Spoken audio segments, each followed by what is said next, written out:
Right, seems like everything's good.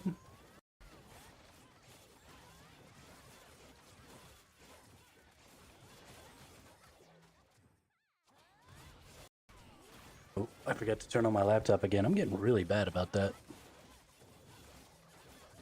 Getting really bad. But we're here. Doing some more of that good Summoners War. Sorry, I'll be able to see anybody who's talking here in just a moment. Then we're going to get into some dailies. We have a new Mon in the summon here. Ooh, nice. So we have the ability to maybe get to Serion. We still have our Laima. And we also have Soha, which is a new creature. Oh, and it looks like we only need 910 more pulls before we hit our 22k. We get our 2 free legendaries, and we move on to summon level 9, which will drastically increase our pull rate here. So we're not going to pull on this at all, or really any of these, until I hit those.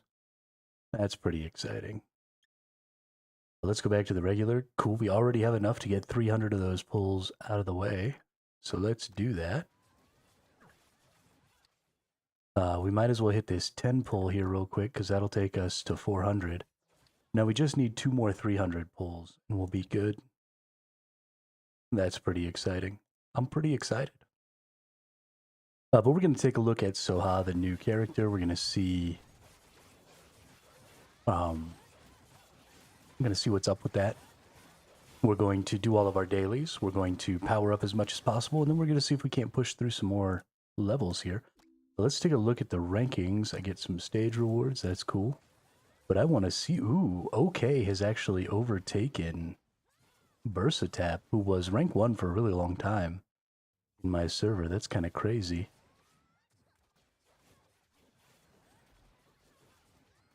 Yeah, we've got some people really pushing it. But it looks like both Skatepunk and OK overtook me. And then OK went ahead and overtook Bursa. So let's take a look at OK here. Is now up to almost 9 billion, which is pretty impressive. Let's see where they're at here. They had previously a 6-star Laima. Now they have a 7-star Laima, which I'm sure is what helped them push that really, really hard. Having that 7-star, I'm sure, was huge. Then let's take a look at Skatepunk. Is still at about 6.7 bill. And is looking at a 6-star Laima now instead of the 5. So, great for them.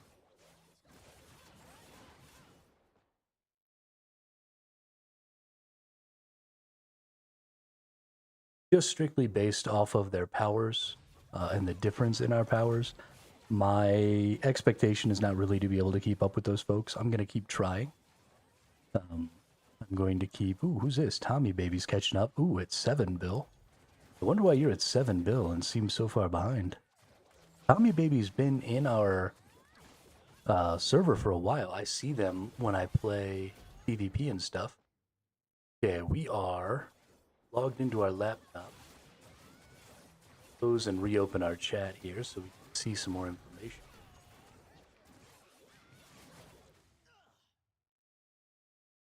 And that.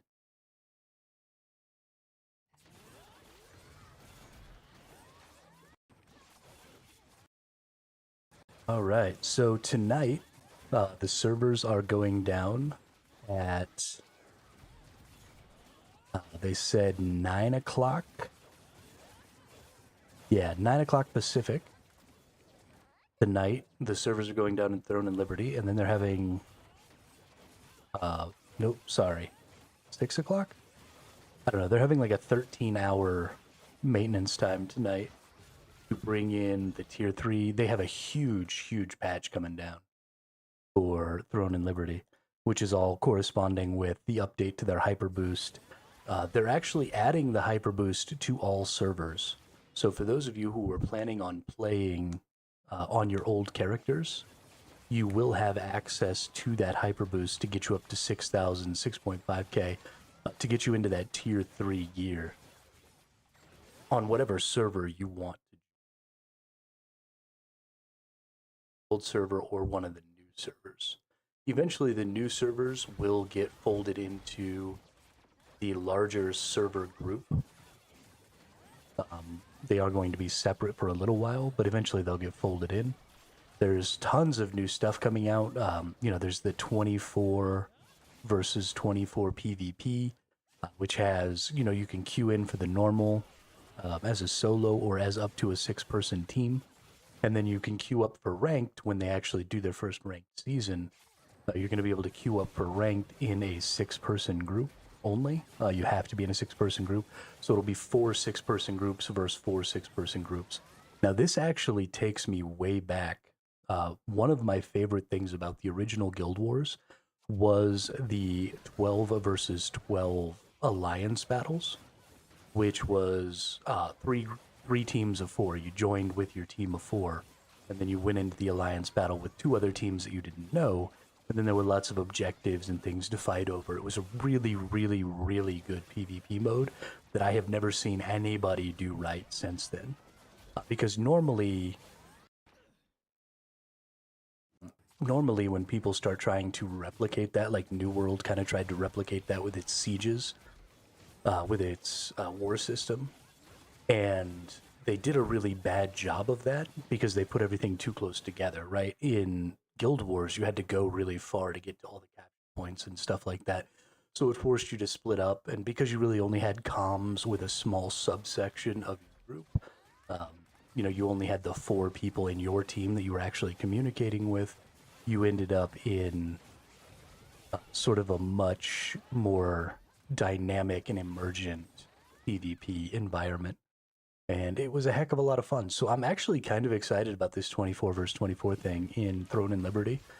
If they've gone a good route, right? If they've spread out the objectives enough, if they've made the whole thing non-linear enough, if they've really tried to get those groups to work sort of independently towards a common goal, then I think you're going to end up with a really, really quality PvP environment for Throne and Liberty there, which will make people who don't necessarily want to be in the big Zerg guilds and don't want to do the big Zerg guild thing, will give them a great path towards some really positive PvP. So we'll see. We'll see what they did with it. We'll see how it goes. We're going to try and just bang-a-rang through the story as fast as we can, get to max level, and then see what that's about. We have Warborn Above Ashes coming out literally the following day. Actually, I think later tomorrow night. It says it's going to be 7 p.m. my time is what Steam said was the release timeline for Warborn Above Ashes. So I think the 19th was based on some future... some other region, right? Some region in like Asia or something that's sort of on the next day from me. And so we might be having a really interesting stream tomorrow where we wake up and we play Throne and Liberty all day, and then Warborn Above Ashes comes out, and then we just play Warborn Above Ashes all night. I'm not 100% sure how that'll go, so. But it looks like everything's finally kind of set up here, and I can see chat. All that stuff. So let's get into some daily stuff. Let's go into our inbox. Let's claim anything that we have here for some reason. I don't even know why I get these mails or where they come from or what's up. Let's go into our summoning road and we get another summon. Let's just go ahead and claim the pirate dude there. Eventually we have to claim all of these so that we can go on to Summoner Road 2. That's going to help me 3-star a bunch of these, but we're not there yet, so that's fine. Next thing we're going to do here is we're going to go into, let's do our guild real quick. We're going to get our guild supplies. Nice. We're going to go ahead and do our guild dungeon. Let's choose an ally. Let's go in. We're just going to skip it. I don't actually care about this dungeon. It's just here for the resources right now. My team isn't good enough, and I don't have the ability to make a good enough team to really make something happen here with the guild boss. Eventually, I'll be looking to make a really good team so that I can be one of those people who assists others. But for the moment, it's not really that important for me. Then we're going to want to go into... we want to go into Sky Island. We want to do our critter thing. We haven't actually been keeping up with this very well. So let's go ahead and go in here and we'll just challenge that one.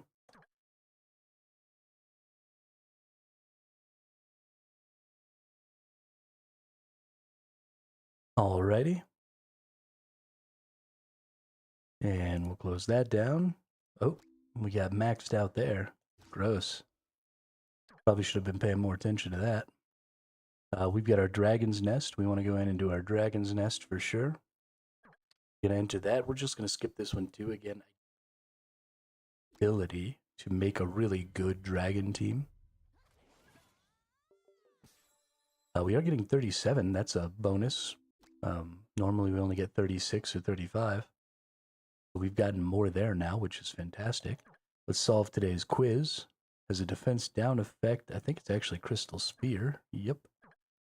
What's the best response to the following statement? Let's play Rush. That was from yesterday as well. Which monster doesn't wear socks? Tetra can't wear socks. She's a mermaid. Silly bean. There's actually some other stuff in here. Book list. I don't know what any of this means. Apparently I get some points for a book. Cool, cool. And my oh god. Look at all these achievements. Can I just claim them all? There's no claim all button, huh? Oh, if I click this one, will it claim? Nope. Okay, well that was nice. Lots of good stuff there. Is there anything else that I might want to claim? Oh. Okay, so if you promote them to 10-star, you get like a shimmering version of them? That's kind of cool. That's actually super cool.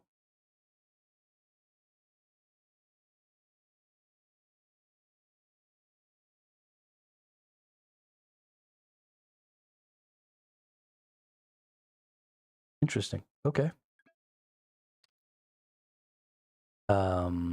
Completed that. Let's do the Land of Conquest. Ooh.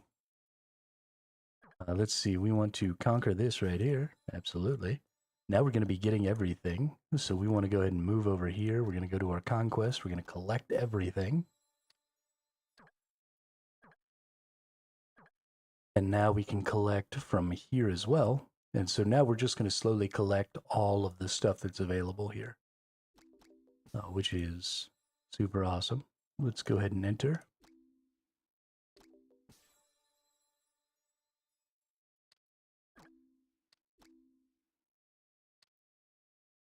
Please go fight.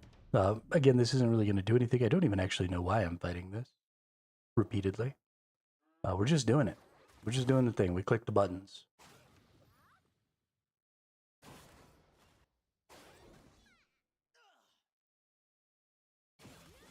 We click the buttons and we watch incredibly laggy combat that doesn't actually appear to be working. Here we go. Here we go. Ooh, I'm actually clearing a group here. No way, I'm killing some enemies. That doesn't seem possible. I killed some duders. That actually makes me feel really good about myself. Let's go into here and see what's up.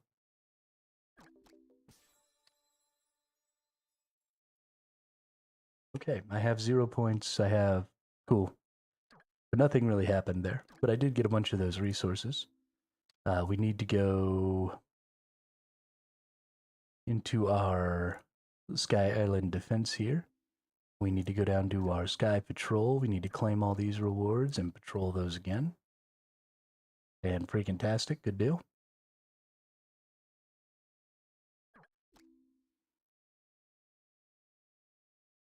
Let's go into this shop and see what we can get. We've got 2.5k, so we can go ahead and purchase another 10,000 of these shards. We're definitely going to do that. I think that's super important. Because that's going to help us. Let's go back into that. Let's go ahead and just spend these. Might as well. That's going to help us finish up this temple here. We're going to go to our items. We're going to use up our items here. Get all of our resources. Use up all these potions, use up all of whatever that is, use up all these bad boys. Good deal. We need to go in, we need to do our arenas. Super important that we do our arenas. So let's go run in there. And this is just kind of the day. It takes about an hour, I think, to do all the dailies, pump everybody up, you know, maximize your progress on your stages, stuff like that. I think if you played about an hour a day of this game, you wouldn't maximize your growth potential because there are things that happen more than once in a day, like your arenas, you can do more than once. You can do about 24 arenas in a day.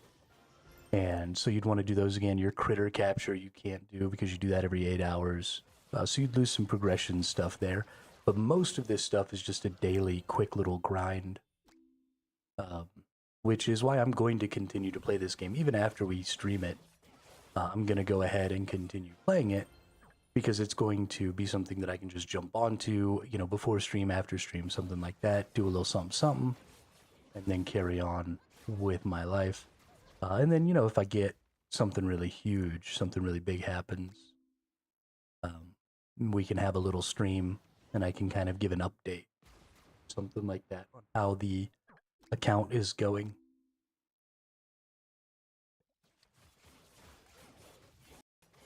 I got my butt kicked there a couple of times. It looks like I can pretty well beat the AIs, but it doesn't seem like I can beat the other players that are up at this tier, but that's fine. We just got to keep on going. Push this as far as we can. We're good there. I think we probably got a new rank. I think this is Diamond 2 that I'm in. No, Diamond 1. Which is our Platinum 1. Which is cool. Claim all that stuff. That's nice. We go back out. We'll go to the Coliseum Arena. Where hopefully we can get back into Platinum 1 here. I think we should be able to, no problem.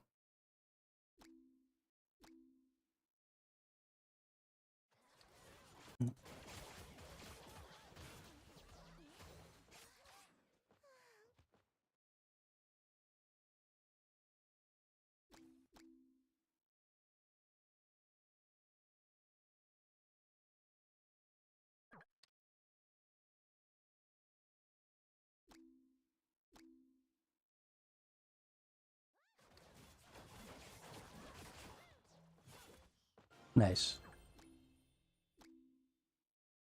No, not Skate Punk. Skate Punk is stronger than me. Fuck you, Skate Punk.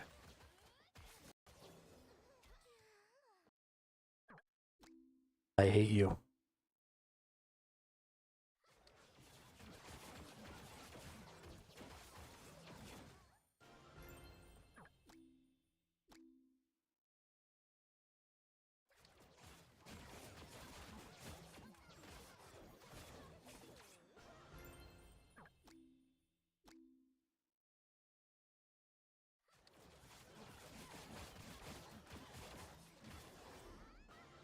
They definitely changed this screen here.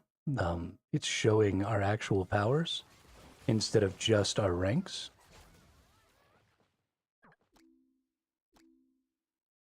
And it wasn't doing that before this new update.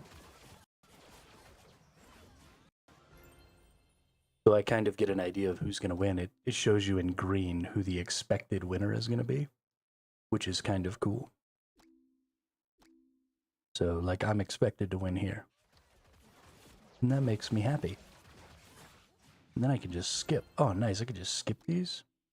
So I can see who the expected winner is. Oh, definitely OK is going to beat my ass. No point in watching that. All right. Perfect. Good deal. Let's go check in the shop here. What am I looking at? Okay, we don't really need to worry about these shops until next week. The weekly reset on those shops is where I'm going to get all my resources. Oh, what's up, Nemanja? I'm not too strong. There's so many people stronger than me. It's making me sad, dude. Making me sad. Yeah, let's beat this person's ass for sure.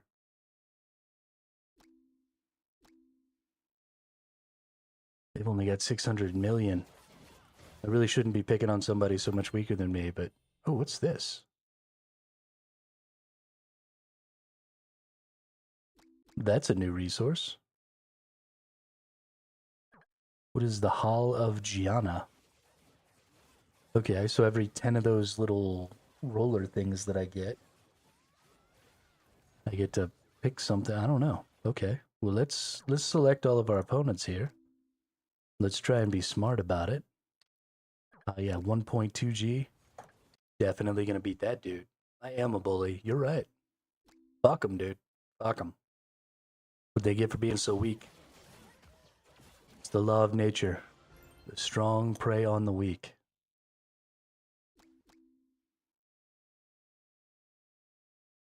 I don't actually believe that. That's a really douchebag thing to say.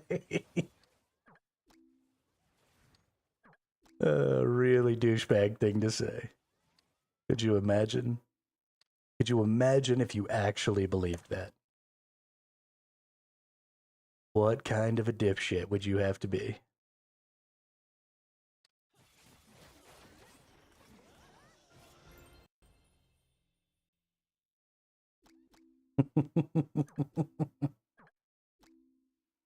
Hmm.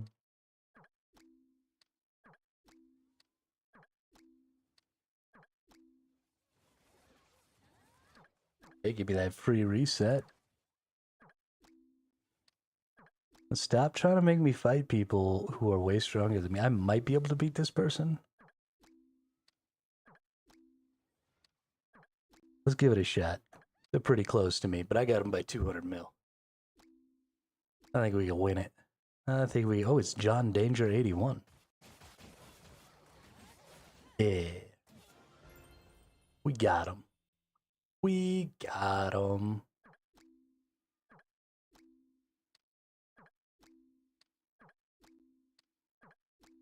See, the game's trying to make me bully myself. It keeps trying to set me up against people that are like 50 times my power. What is this trash?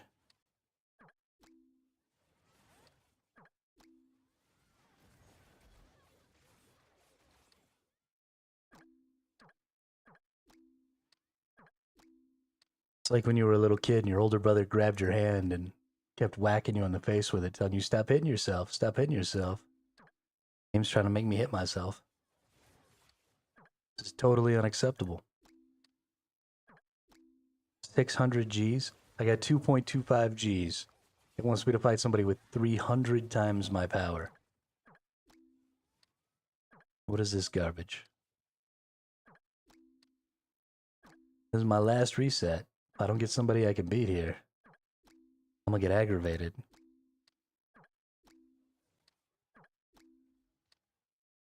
Okay, well, there's got to be somebody kind of around my power, right? There we go. Four Gs. Maybe. They're only double my power. Maybe it'll be okay. No, it wasn't okay. We did not succeed, boys and girls. We got a man down. All right, well, that's okay, though. We can get this right here. Ooh, we get an extra 10 of these. Nice. So let's go. Did those go to... Hang on. It said I got an extra 10 of them, but I already had 23. And then I didn't get an extra 10. What happened? Are they in here? What are you doing to me, game? Oh, there we go. Now it says 33. Alright, so let's see here. It looks like it costs 10 to read my fate.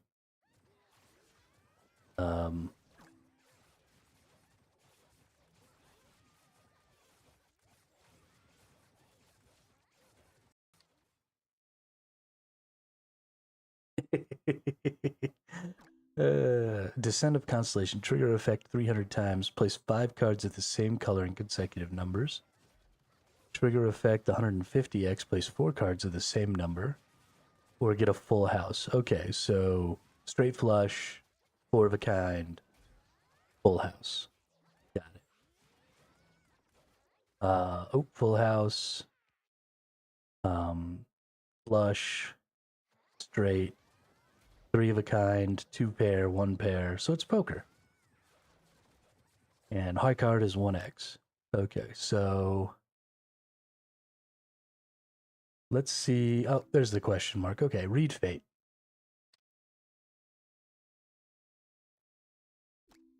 So use this feature in the Hall of Gianna to receive 5 random cards.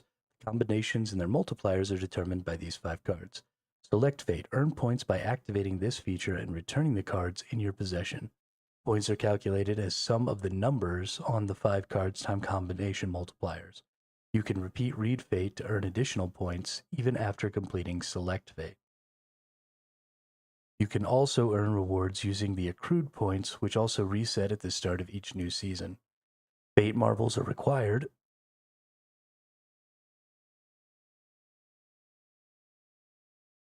Fate marbles are required to perform read fate and re-roll. Earn 5 fate marbles for victory and 3 for defeat in the glory battlefield. Be sure to use all fate marbles before the season ends, as any remaining balance will disappear when the season resets. Use fate marbles to replace unwanted cards with new ones. Cards that were just drawn before the reroll will not appear again. The number of fate marbles required increases with the total number of rerolls. A maximum of 50 rerolls can be performed. The total number of rerolls resets after performing select fate. Cards consist of 5 monsters for each color and a number from 1 to 13. Identical color and number combinations cannot appear more than once. Different combinations are activated based on colors and numbers. Tap combination to view the detailed rules. Numbers 1 through 13 are not considered consecutive. Numbers 1 and 13 are not considered consecutive. The type of monster on the card does not affect the activated combination. One of the 5 monsters for each color is selected. At this point, duplicate monster cards cannot appear. After that, one number from 1 to 13 is determined, and cards with the same color plus number combination cannot appear again. Okay, I kind of don't get that. But let's open it up. Okay. So we have 2 10s, right? So we got a pair there. We also have 2 reds, so we could potentially get a flush. We could re-roll each of these, or we could just take our pair, which would give us a 3x, right? That's what that's saying there. Yeah, we could take our pair, get a 3x. So that would be 23 times 3. Yeah. Oh, okay, so it even says right down here. So it's 33 times 3. Yeah, 33. So we would get 99 points. What about the letters game, Nemanja? Would you like an update on its current status?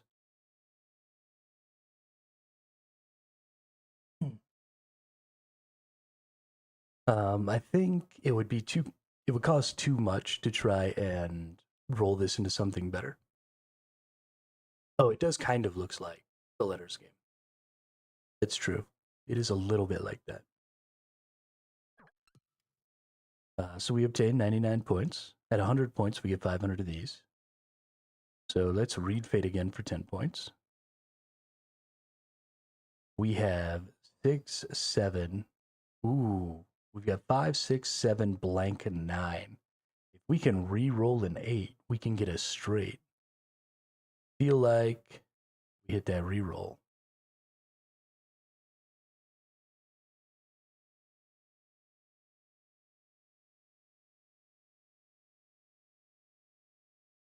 I feel like, ooh, that was a close one. I'm just gonna keep fucking banging on this until it works. Because getting that 8 is pretty incredibly valuable from a multiplier standpoint, right? Yeah, getting a straight is 25 times.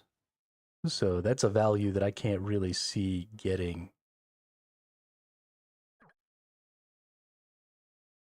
Oh, you fucking piece of shit game. Well, poo poo. Poo-poo.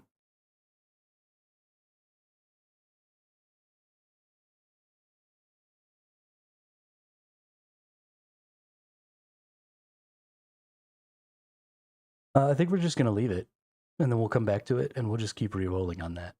Because honestly, the 2 points for this, and potentially getting that 25x, I think is pretty huge. I definitely think it's worth rolling pretty hard on. Yeah, so we've completed all that. Let's complete our daily dungeons. Do we have any items for the daily dungeons? No. Let's go into our events. We do have a season event now. That'll be interesting. Let's do our daily check-in here. We'll come back and clear those missions in a bit. We've got a daily check-in here. We've got our lucky wheel, which we've gotten the time requirement for. So let's hit those spins. Very nice. So we still have our 100, we still have our summoning road. We now have a spot the difference event, which goes in place of that event that was giving us the critters. Right, we were doing that weird click the button, bounce back and forth event. And then we've got our seasonal event, which is taking the place of the one we had previously. Which should have, yep, a check-in. Nice. And this is to go with the Soho rate up. And we have missions, which will be clearing the event campaign on normal, hard, and hell difficulties, as well as, looks like summoning monsters. Lots of summoning monsters, completing daily missions, and then probably the challenge thing. Yeah, the challenge thing like we had before. So, yeah, we'll be pushing all these pretty hard, and then we'll get the exchange. We're still going to get some baby Devilmons, and that's where we're going to focus originally, or initially, is on those baby Devilmons. So that'll be exciting. Let's go into our missions. Let's see what we've got completed here. Nice. We've completed enough that we can clear this event, I believe. No, we still have some things we have to do there. Let's go ahead and use a couple of magic orbs then, just so we can get that out of the way.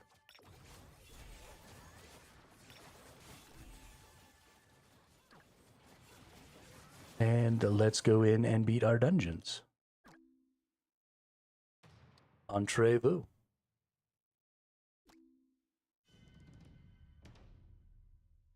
Then we're going to take a good hard look at the new Mon and see how valuable she is.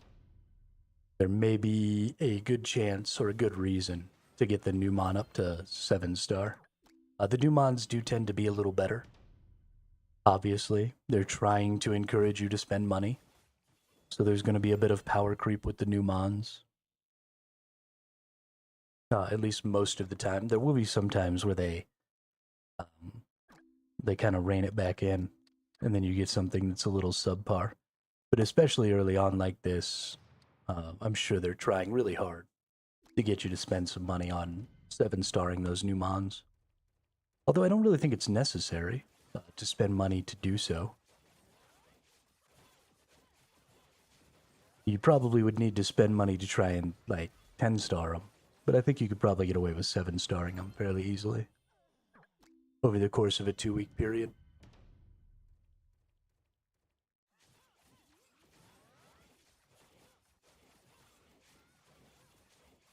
This Arachne's getting tough. I don't know if we're going to beat her on this next one.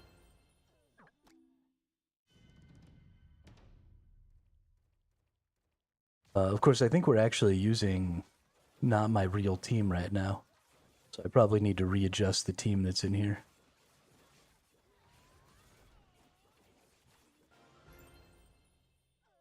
Let's leave. Let's go back in here. We'll just auto-deploy a new team. Yeah, I was definitely not using the real team. So let's now go back in there with our other 2 keys. Make sure we do good here.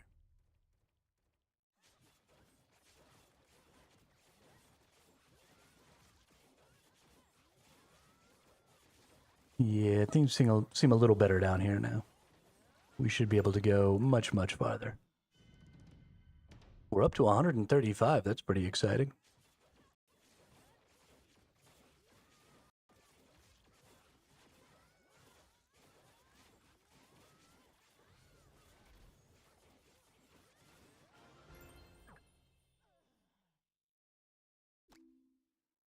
Claim our rewards here. That's a whole lot of XP.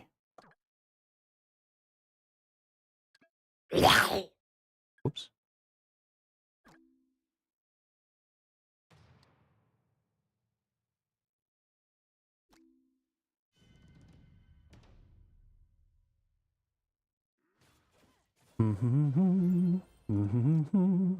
Thankfully, I don't actually have to give a crap what I'm using against these ones. Way down here in level 43, I could probably just send one unit in here and still win, which would be hilarious.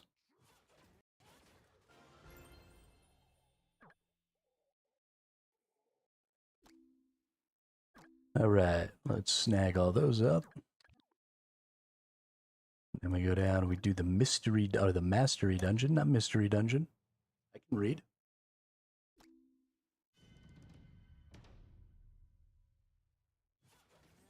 But speaking of the letters game, I did do some more work last night on that. We don't have anything new that y'all can actually interact with right now, but I did start getting some code set up for utilizing the letters. Checking to make sure you have the letters you're trying to use, and then utilizing letters, giving letters of different rarities. Actually, it did get set up. The letters now have rarities, so it's not just the same chance to get every letter, right? You have a lower chance to get like a Z, for example, but then Z's are worth more, and it follows the Scrabble values exactly. I just basically copy pasted the Scrabble values into the array. And so now, like, I don't remember the values off the top of my head, but like Z's are worth like 5 points. And then like B's are worth like 1 point.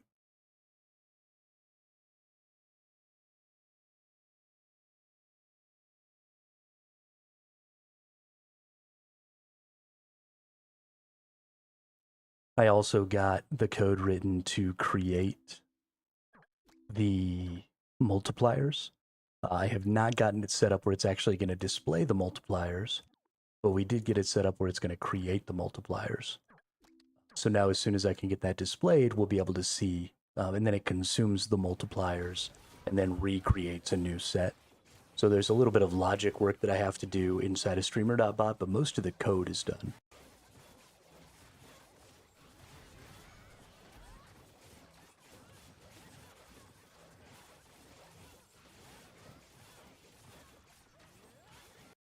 At least most of the code is done for those specific things. Looks like we got some missions done here because we beat the dailies. So we got 1.5k there. Because we beat all the dailies, we also get to finish up all of our missions here, which means we get to claim all of these rewards, which is dope. We get some repeatable missions to claim. Let's go ahead and reset our people there. We beat all of our dungeons, right?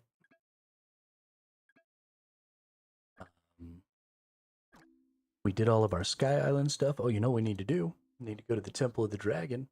We have 31,000 to use today. So let's hope maybe we can get a couple of legendaries here.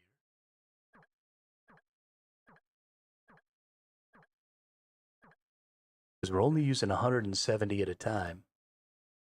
Why does this constellation... Oh, there's a new constellation. We have Constellation E now. Okay, well, I'm not going to worry about that one.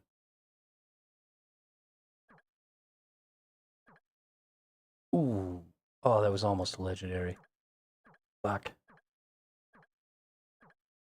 Legendary drop rates are pretty low. But we do need to get them.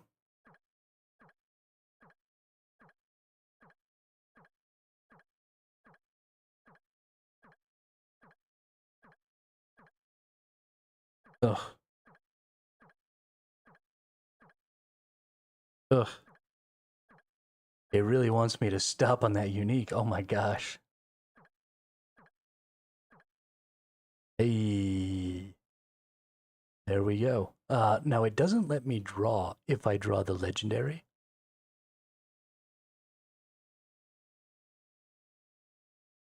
That's actually really good. I wasn't really sure about how that worked. That one gave me another 5% here. So every one of these stars we get either 5% attack damage or 10% crit. So we really just want to keep hitting those legendaries. So since I don't have to worry about potentially skipping a legendary because the button goes away as soon as you hit a legendary, I'm just going to fucking go ham. I see no reason in sitting there looking at each of them. I'm just going to take whatever I get. You know, if I hit at the end and I haven't gotten it yet, and I come to where I have no more points, then that's fine. I'll just take whatever I have. But I'm not gonna waste time being all slow about it and looking at each one to make sure I don't skip. Just go hamburgers. Hey! I'm not gonna roll on this one because this one's already unique and I don't have a lot of points. So let's take. You know what? HP seems like a good one to go on. This one is a pretty high tier. We'll just go ham on it.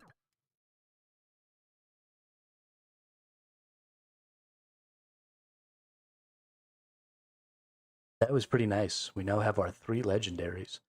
An extra 15% attack. That's pretty massive. I'm very excited about that. Let's hit our upgrade here. Cool, spent all that. Let's see about our mastery upgrades. It doesn't really matter which one we do because we have to do everything to continue our way down. I just click the button, take whatever we get. Got our relic upgrades.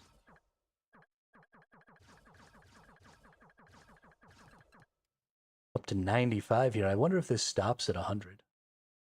Let's see. It doesn't say.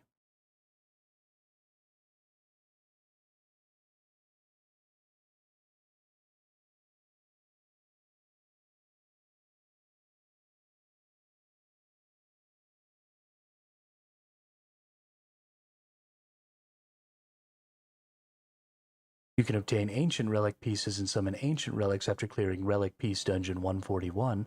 Up to 3 relic. Okay, well, I don't care about ancient relics. I care about these. But it doesn't give value. Like a maximum here. We'll just have to see. We'll just have to keep pushing this. This is the important one, right? There's no reason to do any of the other ones until we maximize this one.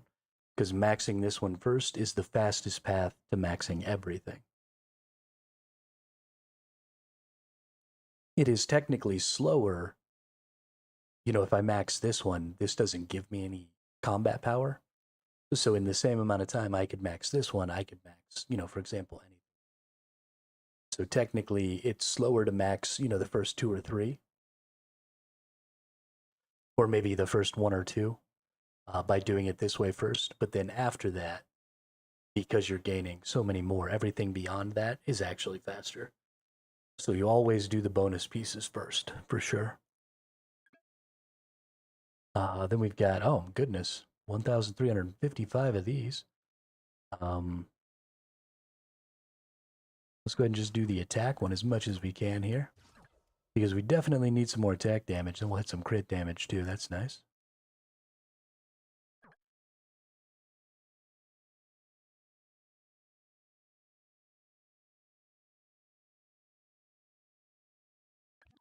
Okay, and then let's go check our shop. We have 700 points. We only need 600 to hit this, so this is perfect. We're going to go ahead and open up 2 300s here.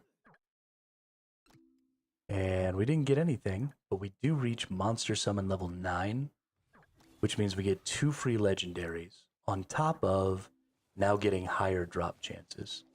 So we did that before. We did that before going and summoning on these special banners. And the reason for that is it increased the drop rates, right? At level 8, we had a 0.065% drop rate to get the banner. And at number 9, we have a 0.07% drop rate. So much, I mean, not crazy better, but a better drop rate. It's going to take a while to get to level 10 summon. So we're not going to wait for that 30,000 pulls. That would be insane.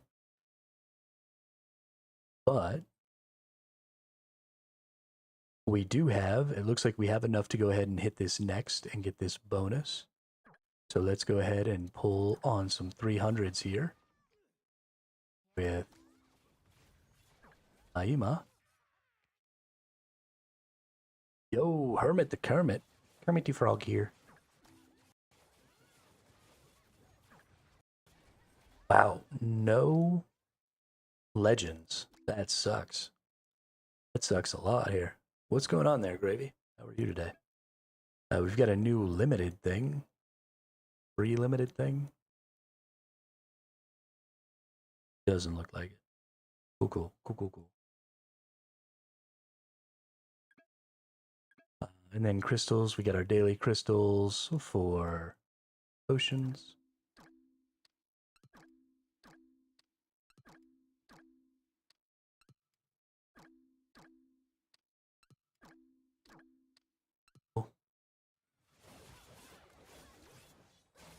Pay real monies now. I own this game. Will not pay real monies.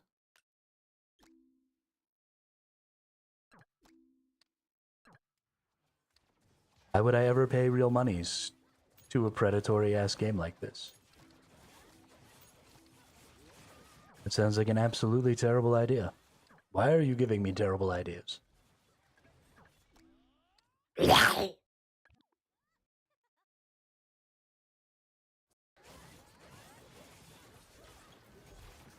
Okay, well, we really didn't get very much power there. We spent, all of our resources on attempting to gain power. We did not get very much power from any of that, though. Looks like we've completed another mission in here, which is cool. Mr. Underpaid Dev, ban this account now.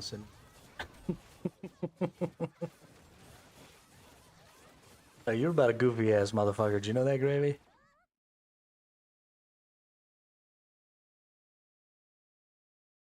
Alright, let's pull some orbs.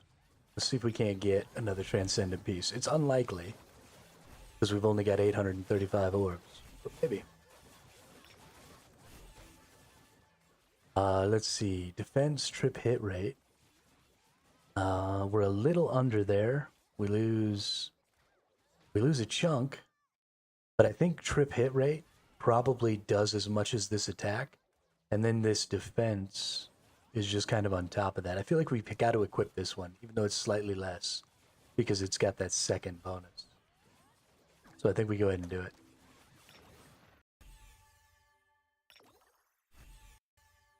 Yeah, so I looked it up. It does look like new NVIDIA GeForce Now is going to have Warborn Above Ashes right at launch. It also looks like, when I look at Steam, I'll go over there right now and look at it. Warborn Above Ashes is saying that it's coming out at like 7 o'clock my time, like 7 p.m. my time tomorrow. It says, let's go take a peek-see here on my wish list. Yeah, it's saying it's coming out at 9:18. Maybe that's going to be the pre-download. I bet you that's actually the pre-download. Might be the pre-download. I don't really know. So it says here that the release date is going to be September 18th. It's going to be in 1 day and 5 hours. So 5 hours for me is 7 p.m. And then that would be the 18th at 7. So I don't know if that's going to be just the pre-download or if that's going to be the actual game launch. But Throne and Liberty is launching its update tomorrow morning. And so we'll be playing Throne and Liberty in the morning and then potentially just parlaying that into a really long stream and playing tomorrow night, we might end up streaming for like 24 hours. We're definitely going to equip this. So this HP is a stat that I value pretty much as I value attack, because I like to keep my tank alive. But then it's an extra, almost 70,000 equipment scores, so bonuses to attack and HP here. So we're definitely going to equip that. We have hit a lot of masterpieces already. That's crazy.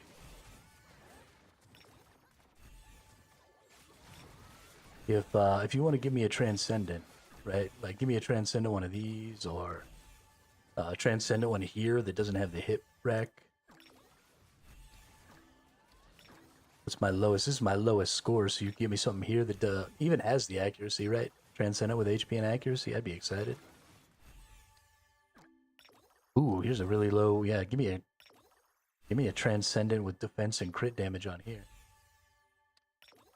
That'd be baller.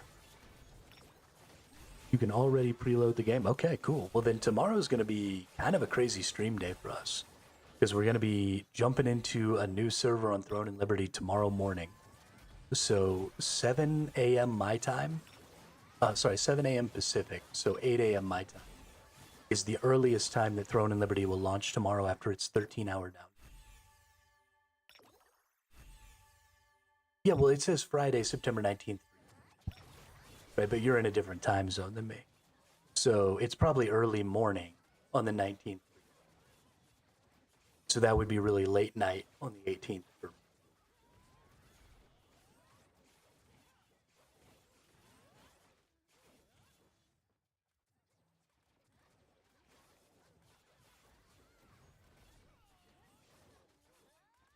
Because it still says 1 day, 5 hours for you, right, Gravy?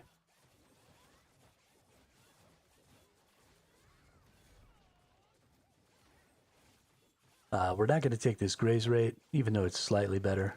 We're not going to. Yeah, 1 day, 5 hours. Exactly. So it's the 19th for you.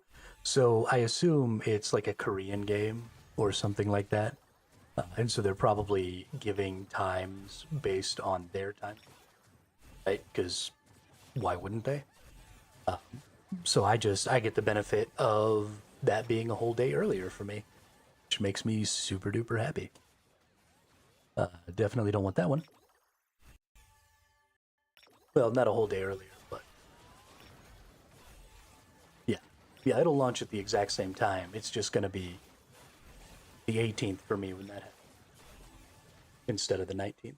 Ooh, baby, don't be so mean. That's good. Crit damage plus attack. Please and thank you. That was delicious.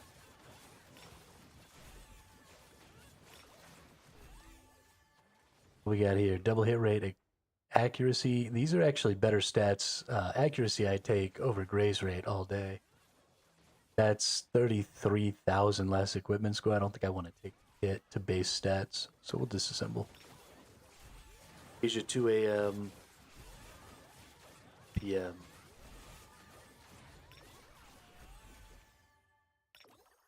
It's definitely not 3 p.m. in any NA region. 1 day and 5 hours is 6 p.m. Pacific, which is 9 p.m. Eastern. So it'll be 7 p.m. for me, 8 p.m. Central, 9 p.m. Eastern, 6 p.m. Pacific is 1 day, 5 hours from now.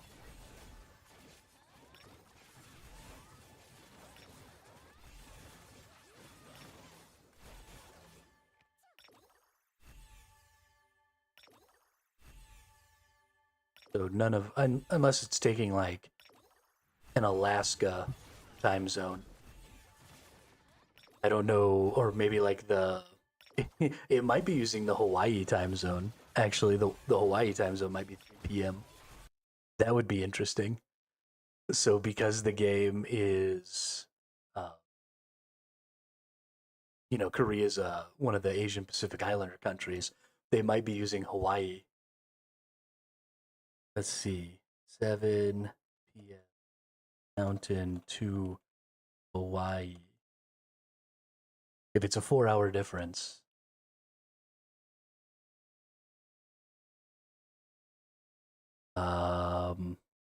Yeah, it's a 4-hour difference. So they're using Hawaii time as the NA time zone. That's hilarious.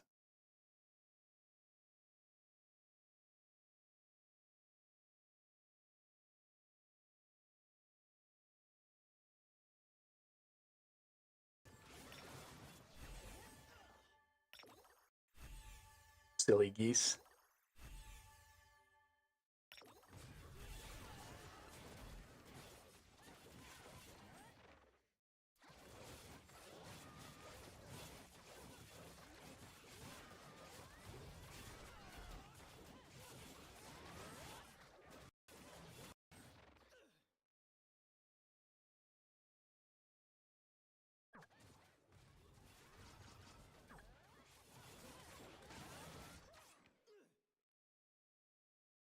Oh, okay. Well, whoever wrote that article either used Hawaii time or doesn't know what they're talking.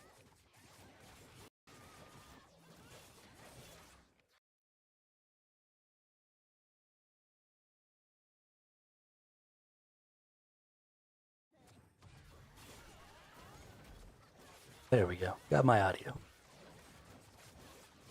It's on Steam too. I mean, that doesn't make any.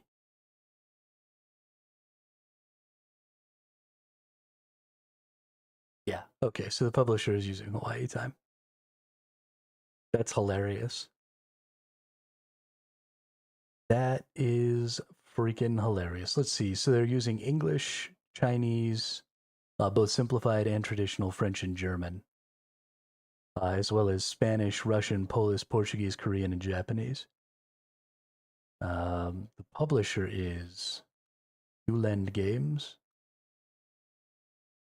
I love this. The developer and publisher are the same people, which is why I have some hope for this game, because publishers have a tendency to fuck shit up.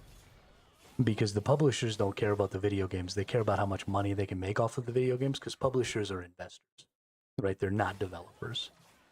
So I'm pretty excited. Honestly, I think Warborn is going to be a great game. I'm really interested in it.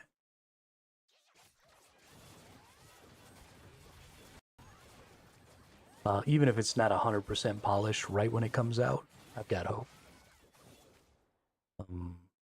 Let's see here. How much HP does this dude have now? 32.5 mil. Ooh, that's right. We've got all these bonuses to promote.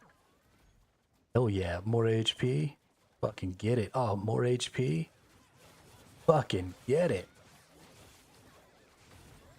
Hell yeah. Let's go on to Suyua here. Let's go ahead and enhance her up. Failed. Okay, useless. Got it. I don't want to hit Sabrina. Let's hit Laima. Go ahead and enhance her up. Nice attack and defense. Hit it again. Nice. More attack. Please and thank you. Let's see. We've got 138 million XP. So what do we want to do about leveling things up? I think we need to get Brandia up. Level 50. Let's just do that. And then we've got a lot of 55s. So let's take Laima up to 60 as our next project. Laima and then Suyua and then Sabrina can all go to 60 next.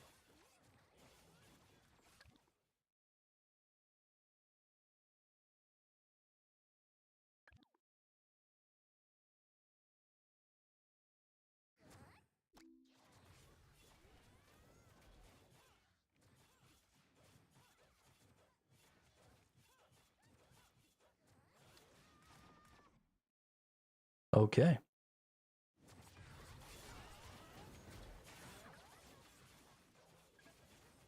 Let's actually go into the shop. Let's see if I can summon some more critters. Ooh, I can. Let's get another 300 critter pull. And another 300 critter pull. And promote any critters. Nice. We got 3 promotions. That's dope.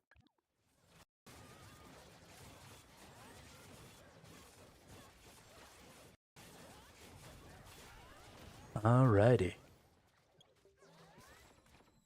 Yeah, tomorrow's going to be a big, long day. I'm going to have to go to sleep early tonight.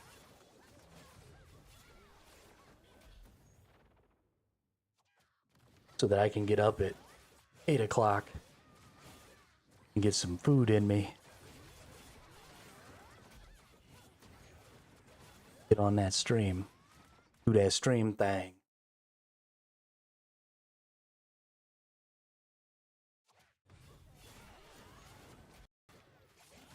Any of you who are even remotely interested in Throne and Liberty, their patch night notes came out today for this upcoming patch, and they're making some huge changes to balance, to the way PvE works, to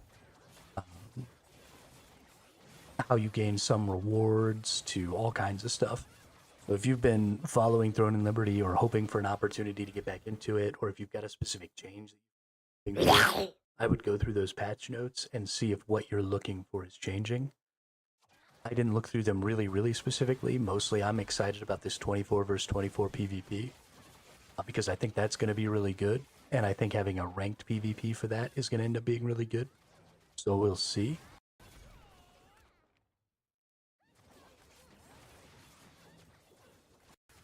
I don't think that's going to be enough to totally hold me into the game. But if they're going to keep doing these things where they give you hyper boosts and stuff like that, it might be something I come back to periodically, hyper boost up to whatever the current gear tier is. And then that way I can go ahead and, have some sort of equal PvP for a little while, maybe play for a few days and then just call it. But we'll see. That'll be kind of a future thought thing.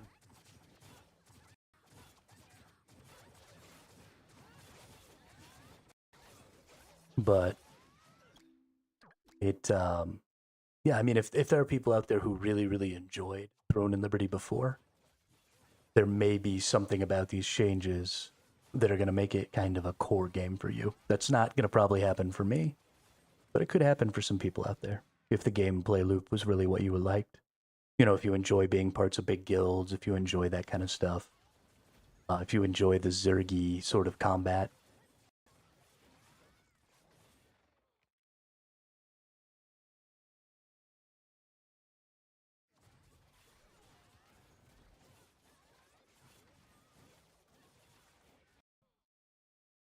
But yeah, let's see if I can beat some bosses here. We've gone up about 500 million, I think, which is a lot more than I thought we were going to.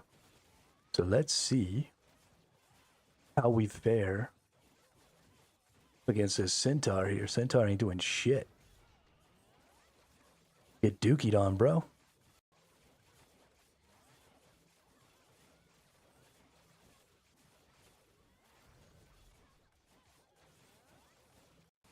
Oh, you ain't got nothing.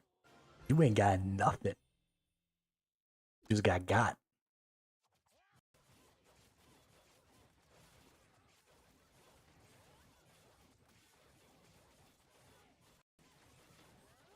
This is fantastic.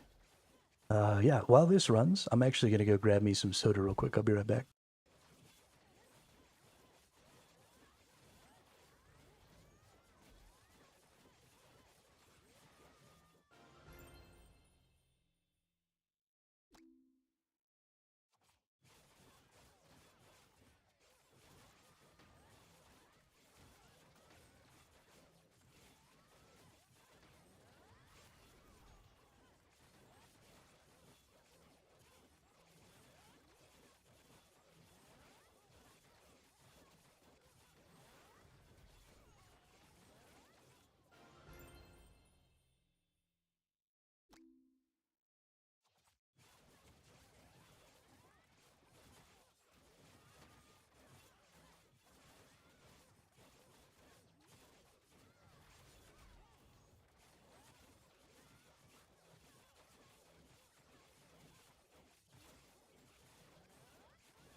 Sorry, I missed that Dying Light comment. Great.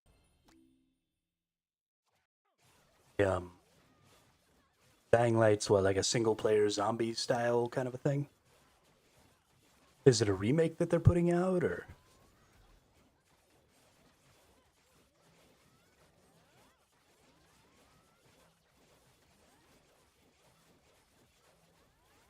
Dude, we are fucking this centaur up.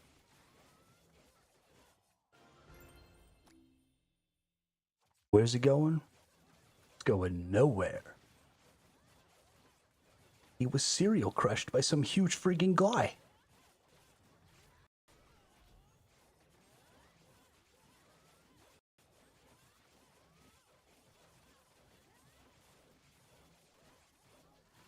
Any of y'all ever seen the Boondock Saints? Such a good movie. Oh my god.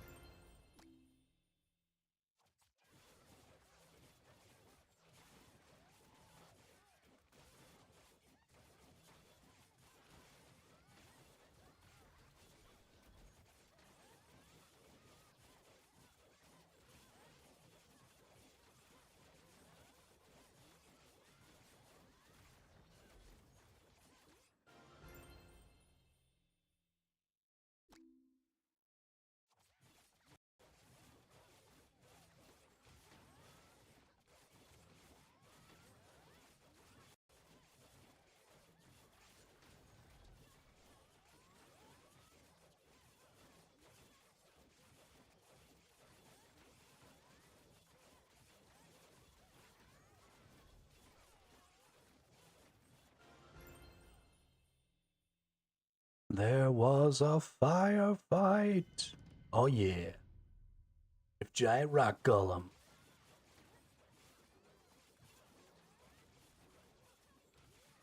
Gonna get that ass beat, 'cause you're a rock golem. That means you can't do shit.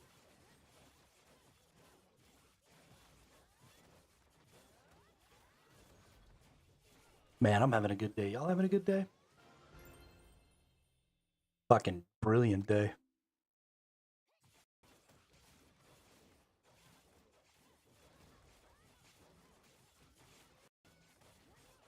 We got ourselves 100 more orbs here.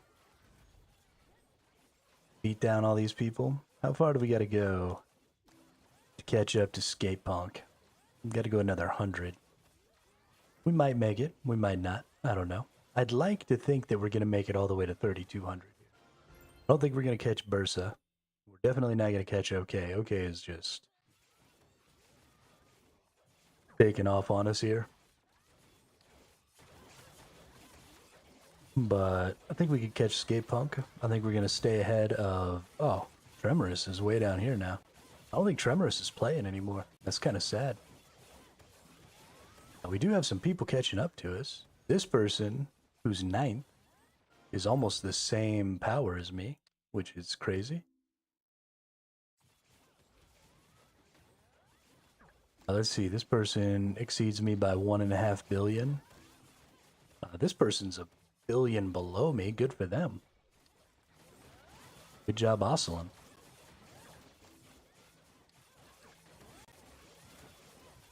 They just got back from Ryan's show. It was great. Oh, yeah, nice.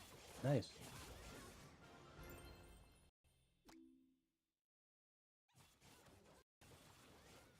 Welcome to the chat, Pops.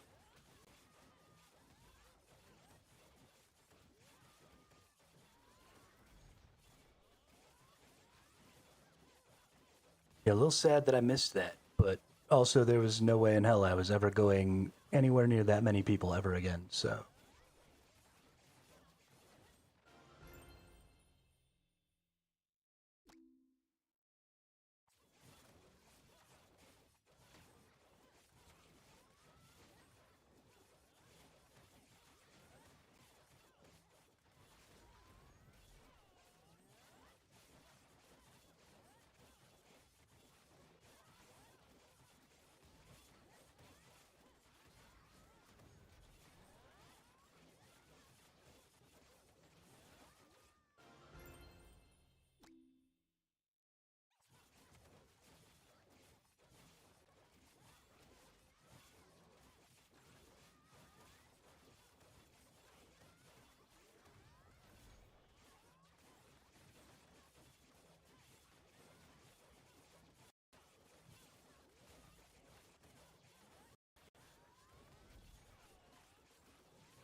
We actually have quite a bit of these resources here. We could probably go ahead and consume all these. We'll see. We'll see what happens when we get stuck, because there will inevitably come a time, right, where the boss is just too difficult for us to beat. And so once we hit some sort of a stuck point, we'll go ahead and see about using up some of these other resources. See where it is we're missing, right? If we don't have enough health because our tank is dying, or, maybe we need to increase our attack damage or whatever. We'll make a decision from there, see if we can't get a couple extra stages out of it.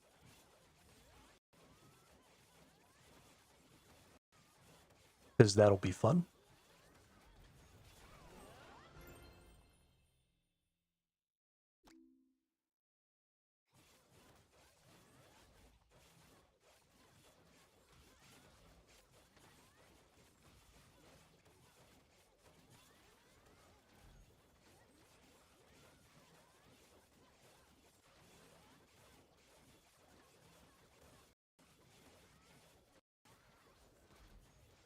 Actually, since you're here, Dad, I don't know how often you hop in the chat, um, or how often you listen to kind of what's been going on, but these little characters down here right now, if you look over here, we've got our little Triceratops, and this is actually the representation of the chat, because it's a bunch of nerds. But I am currently in the process of making a game specifically built around the chat. And so we're using some really interesting mechanics in order to get that done, because the chat's only interface where they could give any sort of commands or anything like that is specifically the chat interface. So everything has to be done through language. So I think a really interesting way that I've got the boss attacks happening right now is, you can see there's this little timer down here. So it's a 10-minute timer. And every time somebody puts a chat message in chat, 10 seconds are added to that timer. So chat is incentivized to, talk in the chat, which helps my metrics and helps my visibility. But also, they get some sort of game functionality out of it. And so they can add timer to that so that the boss doesn't use their attack. But then also the boss's attacks are triggered based on things that get said in the chat. So there are 500 words. It's 50 sets of 10 synonyms. So this boss is called the Thesourusaurus. And there are 50 sets of 10 synonyms that can trigger the actions of the boss. And so if you accidentally say one of those words while you're talking, then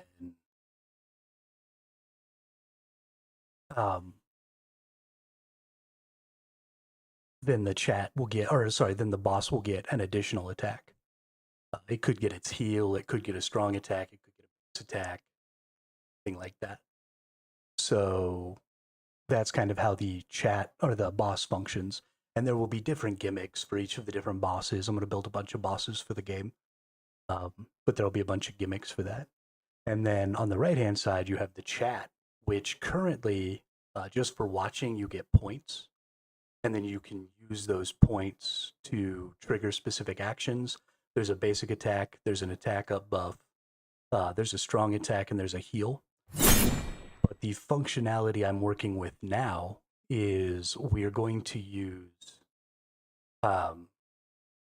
natural language and an AI language model. And so how that's going to work is, as you saw, Gravy just put up, well, actually, I guess you can't see because you're on YouTube and I still haven't fixed that. But Gravy just punched in the exclamation point letters command, and that gave them a list of all the letters that they've earned. So I'm setting up a sort of Scrabble style system where you get letter tiles based on your watch time instead of just generic points. And what's going to happen is we're going to set it up just like Scrabble, and you're going to have all of these, there's going to be 15. So you can use any number of letters between 1 and 15 to create a word. And So then we're also going to use the Scrabble rules of like letter scores and word scores and stuff like that. So most of the letters will get a 1x multiplier, right? But every now and then you might get a 2 or a 3x. And so just like Scrabble, different letters have different values. And those values are going to be what's used to determine the power of the action you use, right? So if you put the word bandage in here, you add up all the letters and all of the multipliers for the word bandage, and then that's your base heal value. And so I'm using the large language model so that we can use natural language. Hey, what's up, Sage? How are you? Welcome to the chat. Welcome to the channel. But we're using the large language model so that you can use natural language, and the LLM is going to determine which of the actions that are available are closest to the word you used. So if we had like a punch attack, a kick attack, and a heal command, and you used bandage, then even though that's not technically one of the commands, the LLM will be able to say, okay, bandage is really close to the word heal, so we're going to activate the heal command with the values from these letters. And so instead of having people just type really basic stuff, right, like exclamation point base attack or exclamation point strong attack over and over again, your creativity at utilizing these letter scores and word scores and stuff like that, and your creativity at making nice long words is going to significantly increase the power of your actions, which is going to get people, I think, a lot more invested in the game. So we're still a little bit early days. I'm still working on trying to work some of the kinks out as far as getting the LLM incorporated, getting the letters to work properly, getting the letters to be absorbed when you do an action, and some other stuff like that. But we're making little bits of progress every day, and it's going really well. It's turning out to be a lot of fun. For some reason, I'm just like totally frozen here. What's going on? Hello, game. Invest $1 for 1% equity in Hermit & Co. I think that the valuation of my company is more than $100 at this point, Gravy. I think that the uniqueness of my IP warrants a significantly higher valuation.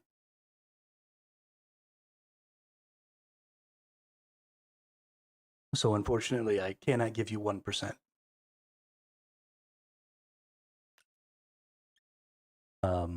Can I move? Oh, I can move. We cannot auto move. Everything is broken. Okay.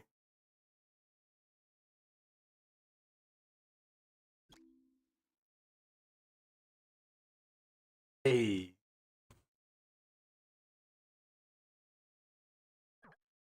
I can't believe that I'm only worth $100 to you, Gravy. That's depressing to me.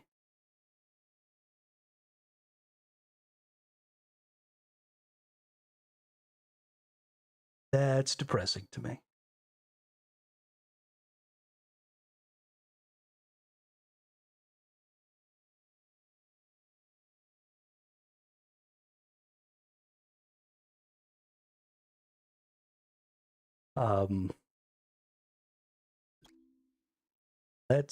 I don't know, let's go in here and do one of these and maybe that'll make the other part work better. Let's see. Maybe next year it will be 1 billion. I don't think I ever want to be worth $1 billion. That's too much. I'm good with being worth like $2 million. That's all I need. I could do a lot of good with $2 million.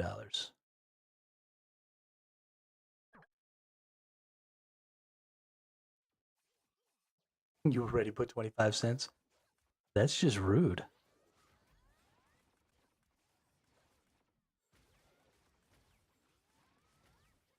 You think I'm only worth $25, Nemanja? So rude.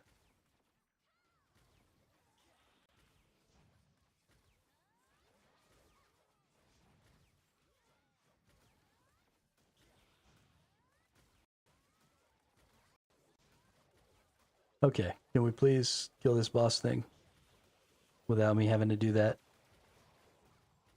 Gross. Gross. Too much. Too much. Oh my goodness.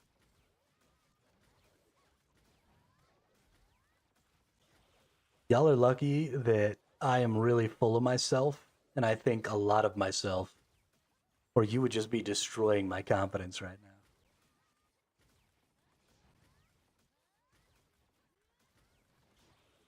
Thankfully, I basically think I'm the coolest thing since sliced bread. Pretty difficult to wreck my confidence.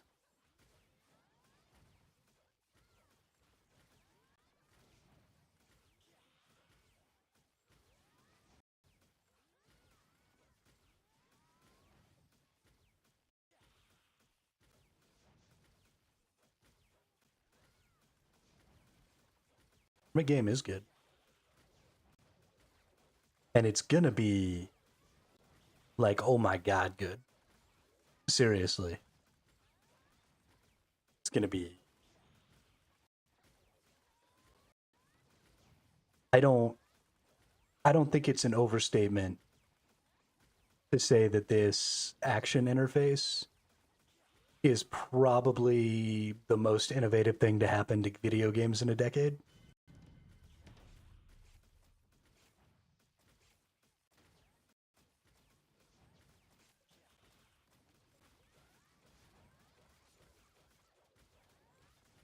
I think that's the truth.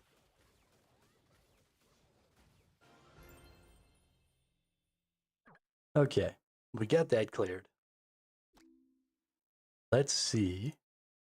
Nope, this is still broken. Okay. Probably have to go back out to. Oh, can I go to sleep mode? Will that do anything?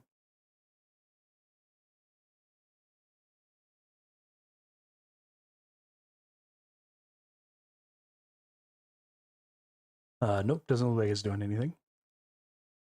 Can we end game? That exits the game entirely. Is there not a way to go back to the login screen? Whatever. We're just gonna end the game. I'm gonna put y'all on the be back later screen. Because this game hates me. We're gonna end the game. We're gonna come back.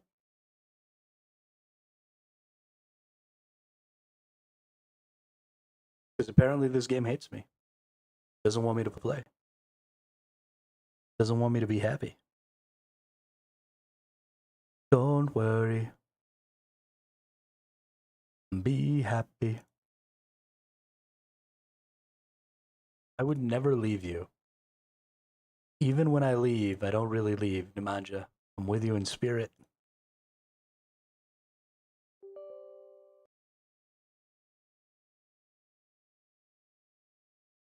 And I do mean that in the creepiest way you can think of.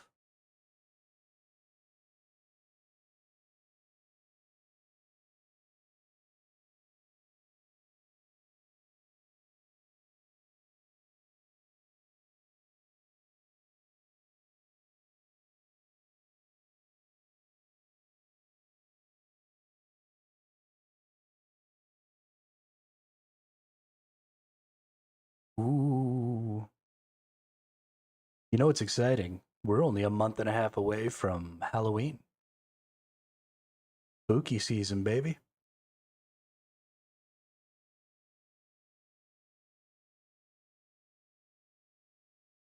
That means the Rocky Horror Picture Show is going to be on the menu.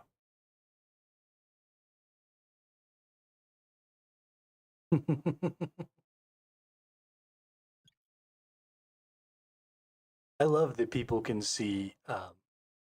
So most of the time, I don't actually have to go live to work on the game, Nemanja. Normally, I can just do it through the Twitch chat, but the Twitch chat is always up. So I go in there and I'll be typing stuff even when I'm not live, and especially like Drat shows up a lot, and he'll just chat with me for a couple of minutes in the Twitch chat while I'm typing in commands and seeing what happens and stuff. It's pretty funny. I love that stuff. The other thing is actually because the Twitch chat is always up and my streamer bot is always up while I'm working on the game, the TTS command is pretty much always active on my Twitch chat. Even when the stream isn't going, it would still transmit your TTS commands to me. So if you're ever just sitting around and you think, I should mess with Hermit, shoot me a TTS command. I might hear it.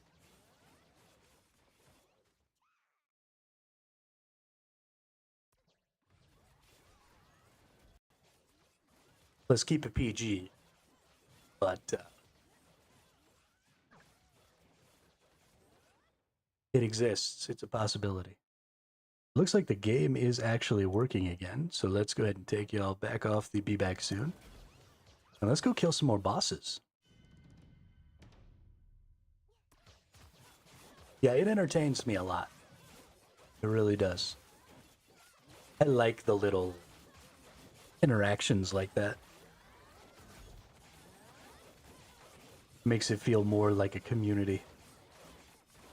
Not just me sitting up here being a talking head, even though you can't see me.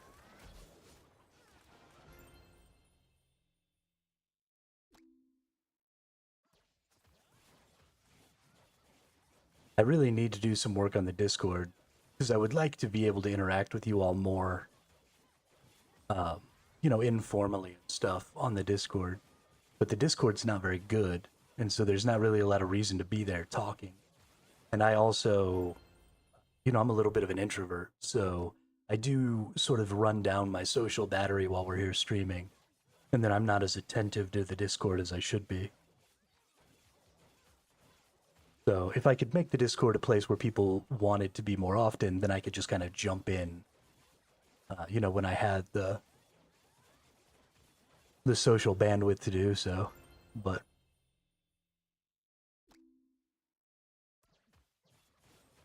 we'll see. We'll figure something out. Making little baby steps all the time. We'll make the stream and the whole community a much better place. One little baby step at a time. Just takes energy in. Gotta fight back that entropy.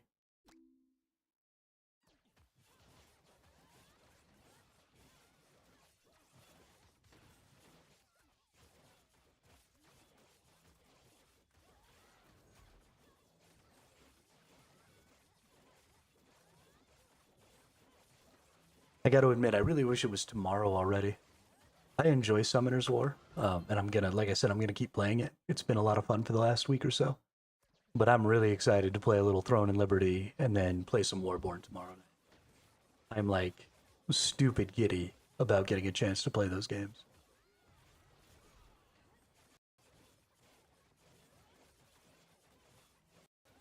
Warborn way more than Throne and Liberty, but it'll be nice to have something to sink my teeth into a little bit in the morning. Take up some time as we wait for Warborn to come out. Because if I had to wait until tomorrow night to, if I had to wait through the whole day, like I would just be so jittery all day. I'm going to need something to do. Because I'm going to be freaking the hell out. Let's see. What does the exchange want from us? I don't want to exchange anything with you until I can get some Devilmons, dude. Just leave me alone. I'm also going to get these, 1,200 magic orbs? That's also going to be important. We could get 800 of them right now.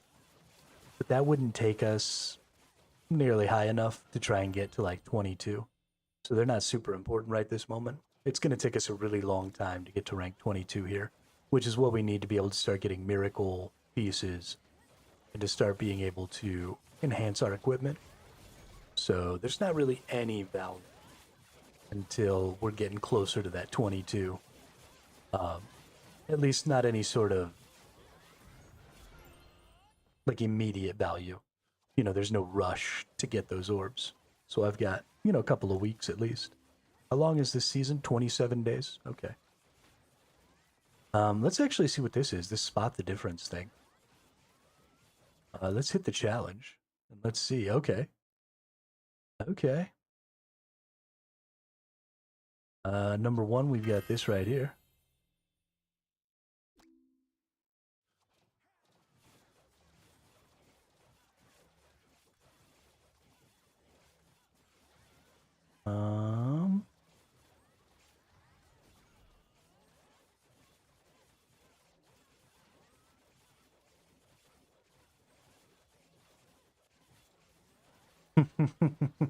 Game's dirty.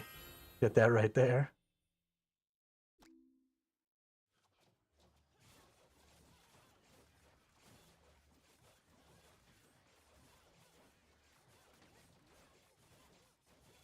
Oh, we're on a timer. Oh, shit. This looks different, like it's brighter. I don't know if that'll count. Is the new one worth it? Sissio, welcome to the chat. Welcome to the channel. I actually haven't looked over the new one yet, so I have no idea if that is the case or not. Is that it? Hang on, hang on.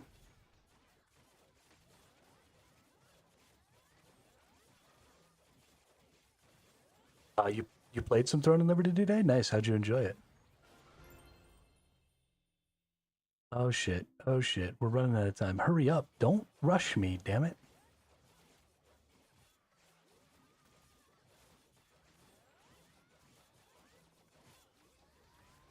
Fail. Kiss my ass. Okay. Actually, let's actually go through it though, Sissio. Let's take a look at the new Mon.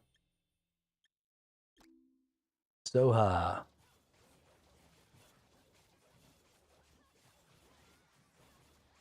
Don't care about your drop rates, care about your information. There we go. So Soha's basic attack. She is a ranged DPS. She is good for boss battles. She has enemy crit rate down and ally attack speed up. So let's take a look. We have deals 360% of attack as damage to the target. That's a good base attack. Deals 200% of attack as crit damage 3 times to enemies within 2 meters of the target. On a successful hit, casts a level 3 crit rate down debuff for 2 seconds. Never successfully landing a hit, charges a phantom light that is active for 10 seconds. 20 charges. Consumes all phantom lights to use crit skills 2 times. That's interesting.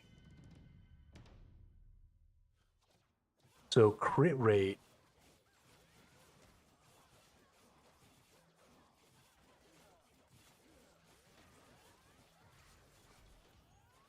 Oh, the tip of the eyelash was one? Okay. I'll have to go back to that, Dad. Thank you. So this is really important to get crit rate because you only have 10 seconds to land this crit attack 20 times. That doesn't even make any sense. Whenever successfully landing a hit, any hit charges a phantom light. Okay. Got it. So you need attack speed because you need to do 20 attacks in 10 seconds. That's crazy. So attack speed and accuracy are going to be pretty massive because you don't want to be missing. I don't know what the standard attack rate is here.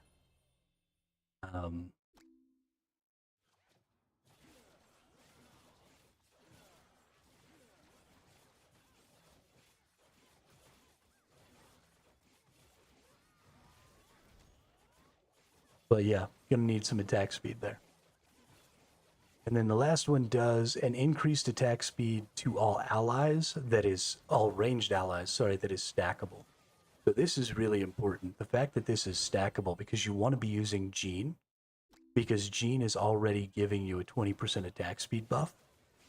So the key here is going to be that this is going to be a really good character when your primary DPS is coming out of your ranged monsters. So right now my buffs are actually mostly for my melee characters. So this isn't going to be super valuable for me right now. But if you're going to be running a primarily ranged attack, this bonus stackable attack speed is going to be huge. Then we've got our 3-star, obviously reduce the cooldown. We've got our 5-star, applies range up 3 and crit damage up 20% for itself at the start of the battle, immovable and stackable. Upon landing a crushing hit, charges a phantom light 1 time. Okay, so giving you an increased ability to hit that phantom light. on a crushing hit instead of just a crit hit. So the meta right now is to upgrade crit rate and crush rate to a huge amount. So 100%, because of the way the meta is currently running, this is already a fantastic character. Because this Phantom Light is an extremely valuable skill. Being able to trigger your crit for 600% damage twice. So yeah, attack rate, crit rate, crush rate. And this character will go ham. It does seem like it's probably a larger investment character, right? If you're not triggering 20 of those Phantom Lights, then you're losing some of her viability and some of her efficacy. So if you don't have the ability to invest pretty heavily, I would say at least to the 5-star Awaken, then you're not going to get nearly as much value out of Soha. But even so, still having that increased attack speed of 20%, right? Having this decreased crit rate means that she can take the place of your Ceres, which is important. Or no, sorry, Ceres blinds. That's a lie. But decreasing the crit rate is nice because it does make for better, easier tanking. A lot of the crits are pretty difficult to deal with the tanking. You've got an increase to crush rate, okay, upon successful hit at rank 7 Awakening. You've got 10% increased crush rate buff to itself, which is stackable. Wonderful. Whenever successfully landing a hit, charges Phantom Light that is active for 10 seconds. At 20 charges, consumes all Phantom Light to use crit 2 times.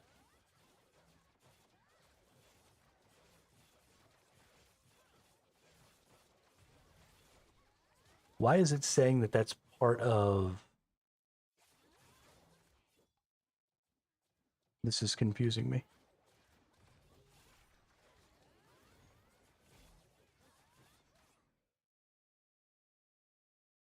Charges a Phantom Light that is active for 10 seconds. At 20 charges, consumes all Phantom Light. Increases the monster's damage dealt by 20%. Irremovable, stackable. Oh, okay. So now it's saying that the Phantom Light is also going to increase the monster's damage dealt by 20%? No, it just increases the monster. No.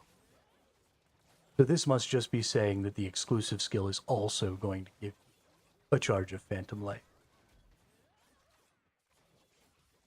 So this must only work on the crit attack too then. So crit rate is not as important as crush rate for this person. Because the Awaken 5 is... No, I guess this is also hitting on the crit attack. That's interesting. Yeah, so if you have a lot to invest, this character is going to be extremely strong. They do a lot of self-buffing. So they are just pretty much strictly a DPS.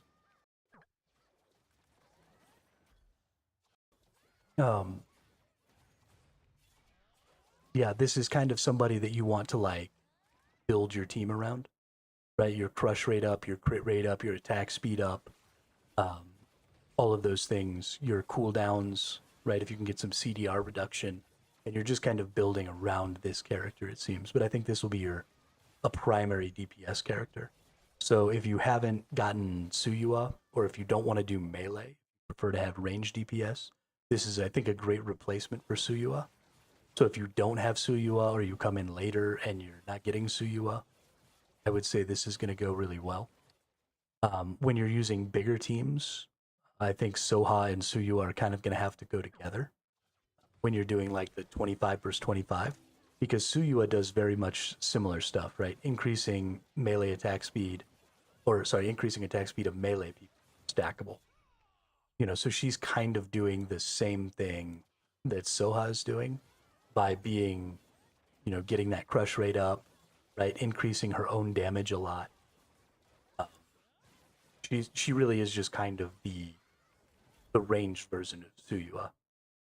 So in those bigger teams where you have room for lots of ranged buffs as well as lots of melee buffs, then Suyua and Soha being your primary DPSs, with everybody else sort of supporting their kits, which will include crush damage, crush chance, crit chance, attack speed. All of that stuff is really important. And then running them as sort of your primary damage dealers is probably going to be your way to go. And then in cases where you're using smaller teams, right, when you're out here playing the regular game, you've only got 16 people. You're probably not going to be able to do both of them. Maybe you could, but I think it'll probably end up being ultimately better to focus on either ranged or melee and run one or the other. So, just pick one that you want to invest in. If you haven't invested in Suyua up to this point, right, Suyua's gone. So you can't invest in Suyua anymore. So if you missed Suyua and you still want to have a really good DPS, I think Soha's absolutely where you put all of your resources here. I think you want to get them up to 7-star. I think that's important. You want to get that 7-star Awaken.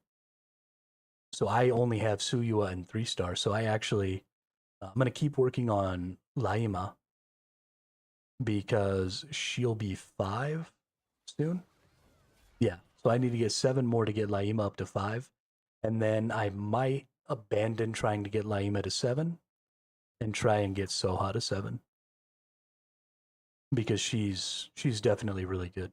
And if I can get her to 7, I might be able to make a really good range team with her.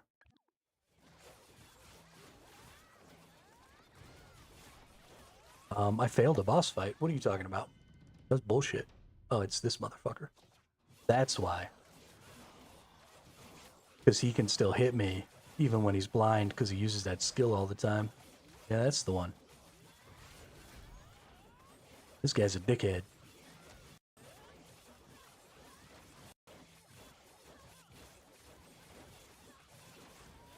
Come on now. Do that DPS. Get him. Good job. I might have to restart here a couple of times. This boss is just difficult.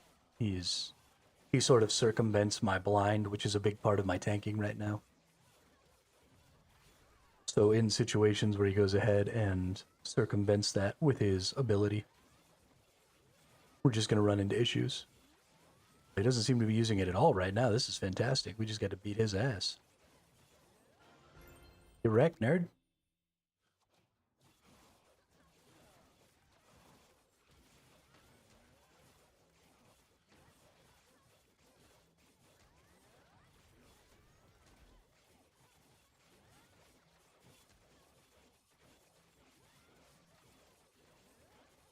How does that feel? Spent 30 minutes choosing a web. Sorry, I totally missed that because I was talking about Soha Nemanja. Didn't mean to ignore you there. Yeah, thankfully, I always play the same character. So I'm just going to use Sword and Shield. And then I might choose Wand, although I didn't really like the curse bot thing the first time. So I might use like Two-Handed Sword or something like that. We'll see. I like to play the tank, and Sword Shield Wand is kind of meta tanking. So I don't know. We'll make a choice. But there's really no choice for me. If I'm going to play an MMO, I'm playing a tank. I'm going out there with a shield. I'm letting things punch me in the face. That's all that matters. I just want to get punched in the face.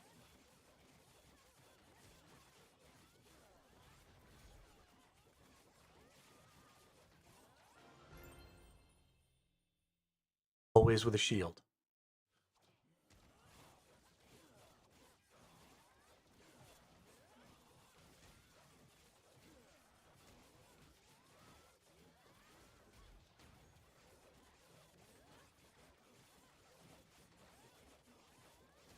And if it's possible to transform into a moose, transform into a moose.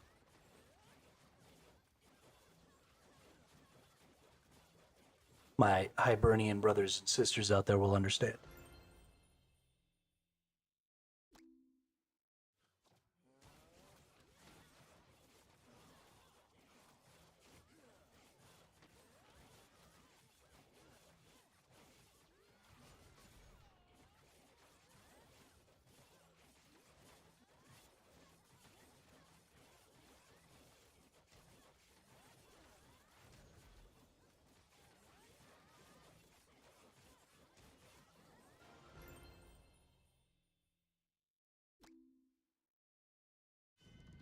Oh, right, I forgot. We gotta go back to the spot the difference thing. So I can get this. Oh, it's different now. Oh no, they changed it. Oh no.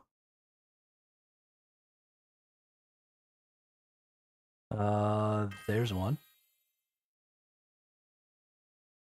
There's one.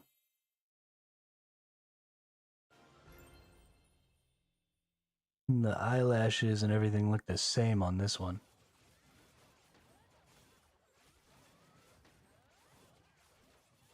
Down left.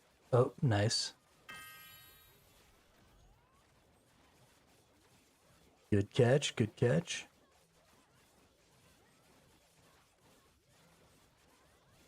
Two more. Oh, something in the hair.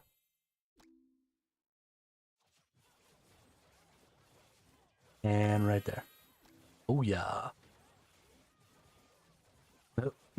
This didn't get translated. Nerds. All right, what do we got? We got that right there.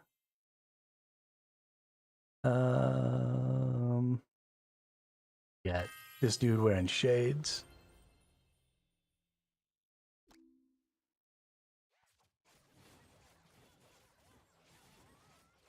We got that right there.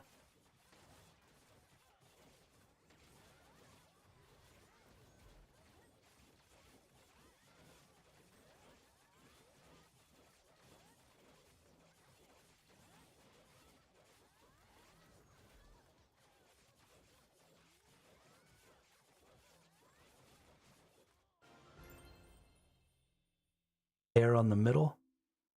Oh, yep, right there. Good catch. Good catch.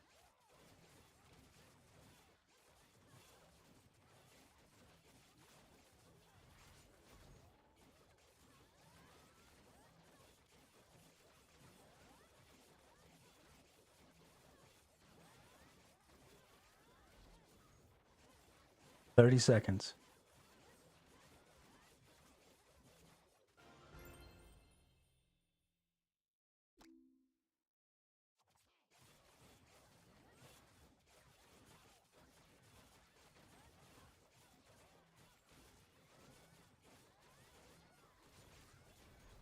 No, I'm not gonna win. Random clicking. Random bullshit go. Okay, give it to me again. Now it's all different. Oh, that one.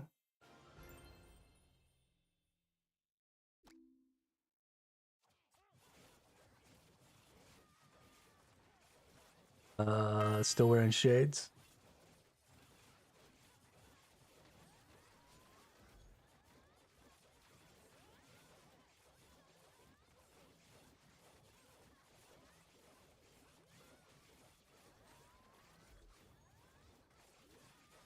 Goblet, two fingers. These are all the same. This is the same.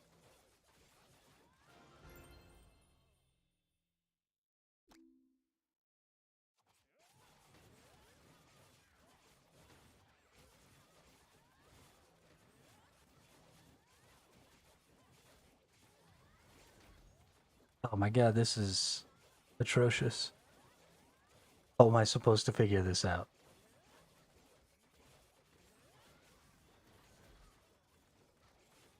I feel blind. I'm usually pretty good at these games. I don't know what's going on here. I think somebody's lying to me is the problem. They're telling me there's 5 differences. They're full of shit.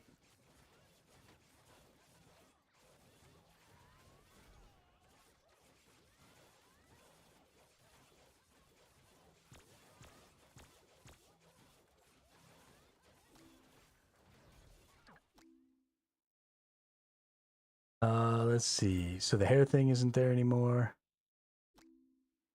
This is back. The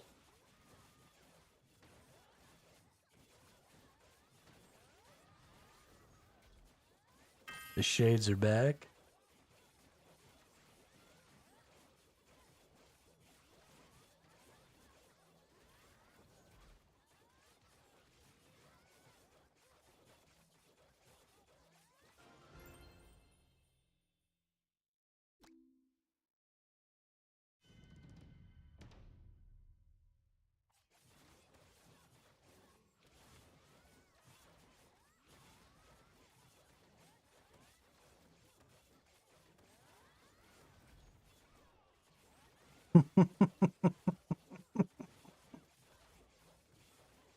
Oh, here we go. Feathers on the girl in the hair. Feathers on the left, girl in the hair. Oh, nice. Nice. This one was such a small detail.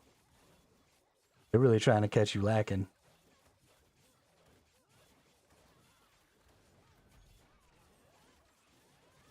One more. Oh, come on.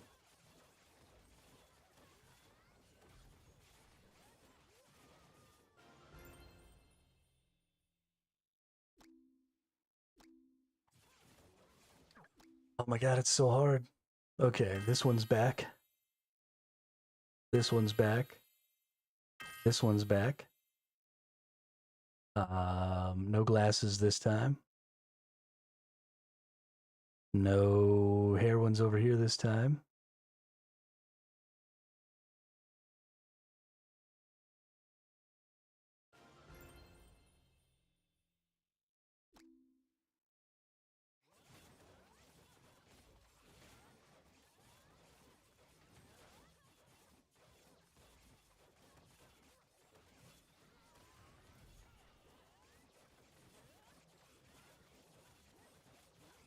I feel like there's a group of them that I've just been missing. You know, because a lot of them keep coming back. And so there's probably, you know, one that can or can't be there that I've been missing. It's like the same one fucking me up every time, I'm sure. Nothing in the hair here. The bows and the microphone are all there. Hat and everything's the same. Microphones are all here.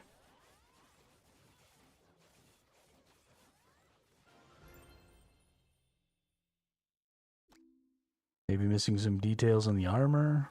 No.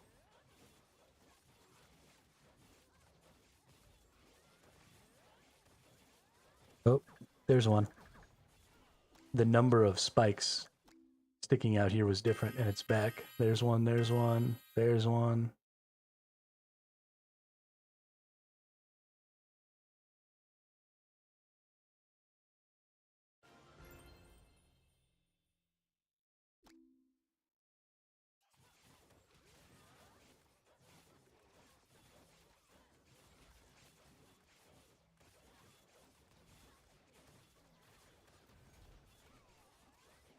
Gotta be over in this side somewhere, right? Hat on the right one. Oh, nice. Yeah, missing that. Sweet. We got microphones. We've got all these little hearts are right. I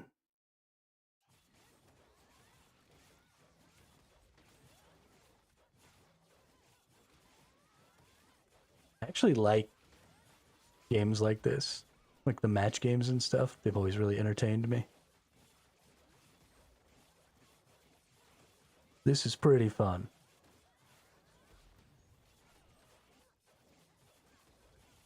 It's a match game.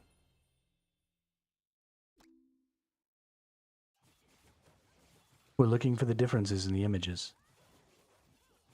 There's one more, and I just can't fucking find it. We're gonna be playing this same one forever.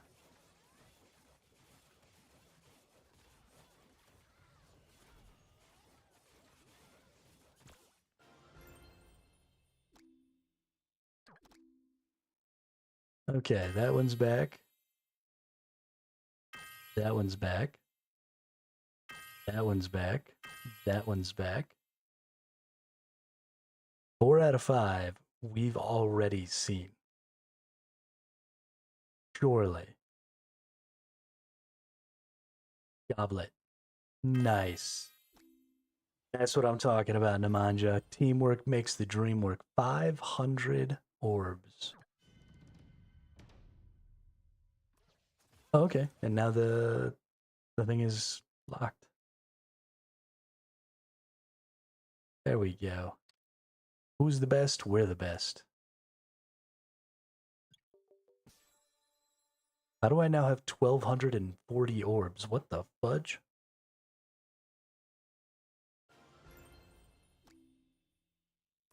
Well, let's open up some orbs, dude. Let's get it. Good job, Nemanja.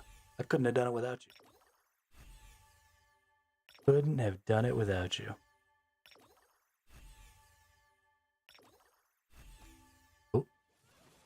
Not good enough.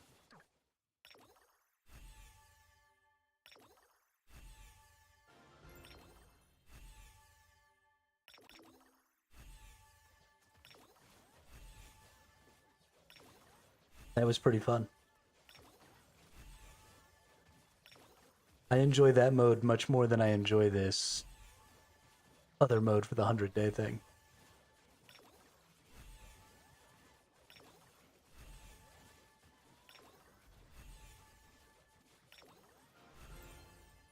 Hey, we're up to 3,143, dude. Killing it. Freaking killing. Making so much progress. Can't stop, won't stop.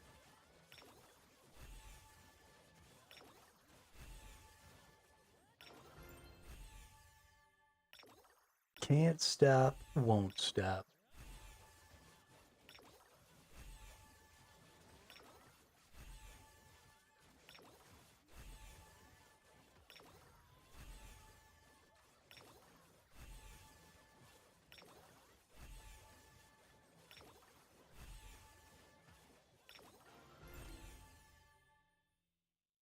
Oh, it wants me to replace my transcendent item.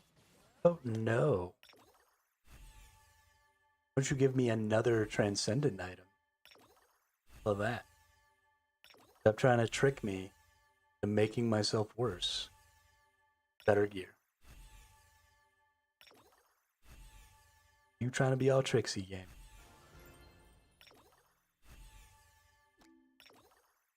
Can't do it.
Another 110, 111 pulls. Get it. Something good, dude. He's something good.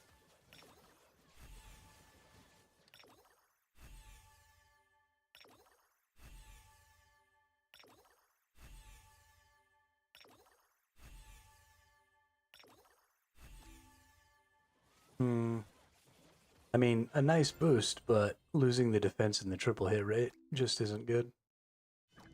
Fortunately, not good enough. Hey, we're back to the Lich. Oh, does that mean that we already beat the Centaur again? Yeah, we did. I didn't even realize that we beat that Centaur again. Whooped his ass. We weren't even on the screen when that happened. Kicking around. Catching things.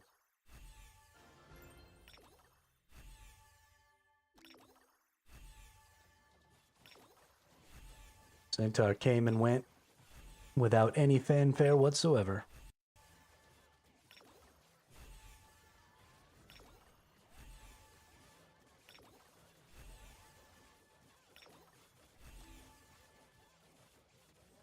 Ooh, maybe. Let's see, that's a boost. Accuracy and attack over defense and triple hit rate. I think that's probably Probably worth. Yeah, let's do it. That's a lot of attack boost. And accuracy, I mean, I've been missing. You know, sometimes we don't do nearly as much damage, and it's because we miss some of our big hits. So accuracy is definitely an important stat in this game for sure. You be missing hits, you be losing a lot of hit points because you have to hit. Right, all of these exclusive skills, they say on hit.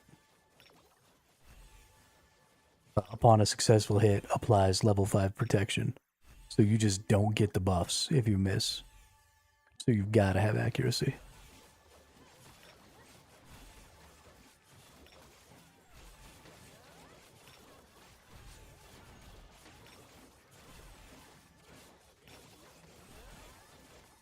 Because those buffs don't just affect, you know, that single unit. They affect everybody's DPS.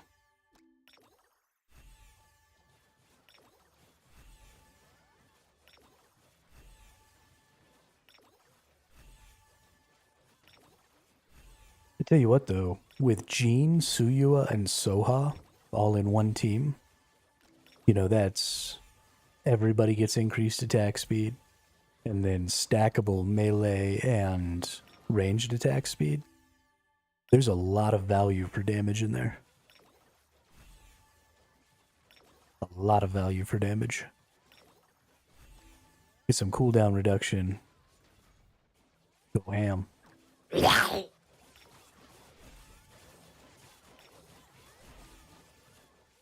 No, I'm not taking out my transcendent item. You clown shoes.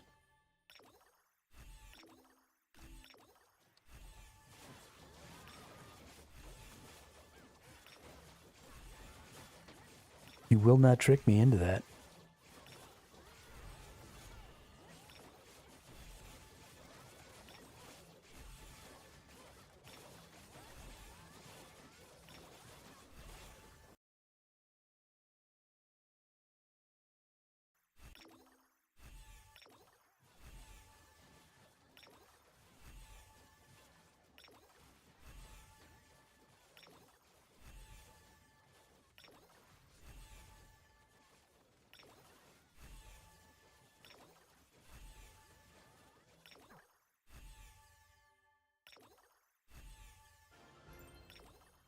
I do want to pick Laima again.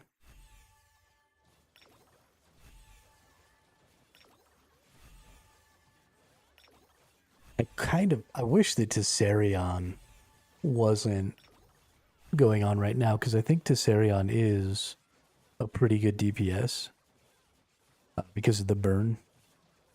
And I kind of want to pick him up, but I don't think that I'm willing to give up Soha or Thesourusaurus.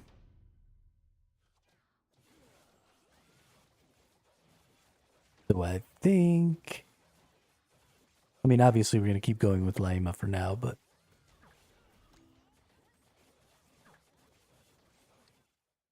Let's see, we need another 40,000, and then we'll have enough to pick up these 4 pieces. And then I just need another 3. I wish that I was getting any of them from these pulls, but I'm not getting any. Ooh, what did I get here?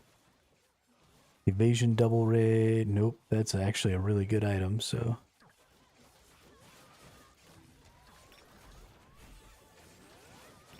We got the Guardian now with his bullshit special attack. No, don't kill my Suyua. You suck. Still gonna kill you, because you suck. Because you're bad. You're bad. You know it.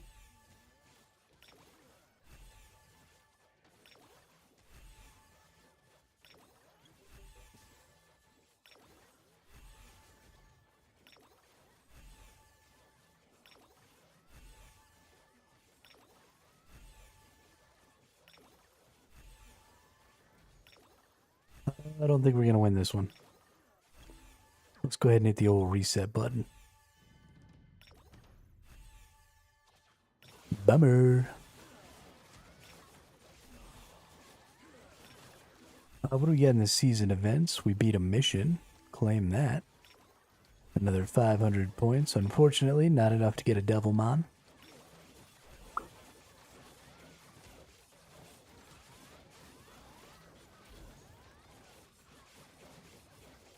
Beat that dude's ass there, though. That's nice.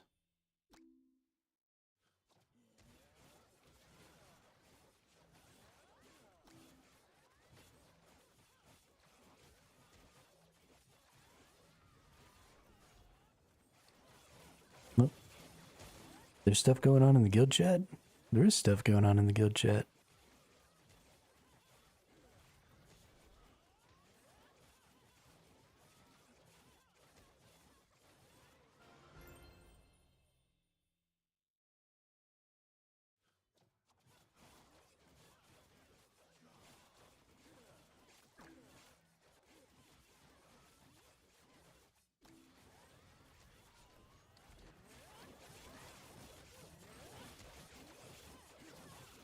It looks like the person who's in charge of my guild has quit.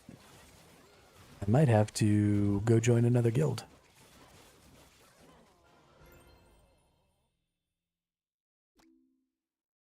I guess I should actually go look at my guild and see like how many members we have and stuff. Well, we've got 29 of 30 members, so...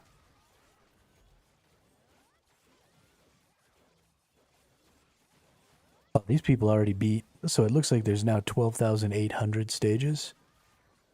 These people have already beat all the stages. Person's at 1.9 trillion. What are you doing in a newbie guild, dude? Go join a big boy guild. We're not helping you at all. We're just dragging you down, brother.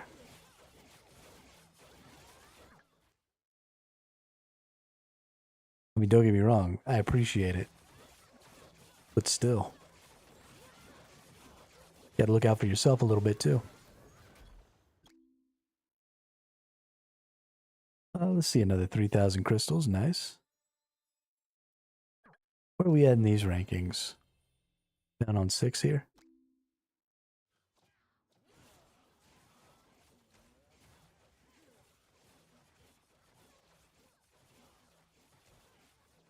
I think that might be the same. I'm at 6 here as well, right? Yeah. I'm getting close to Skate Punk though.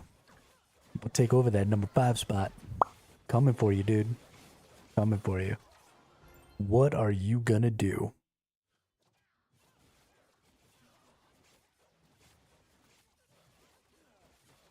Going nowhere.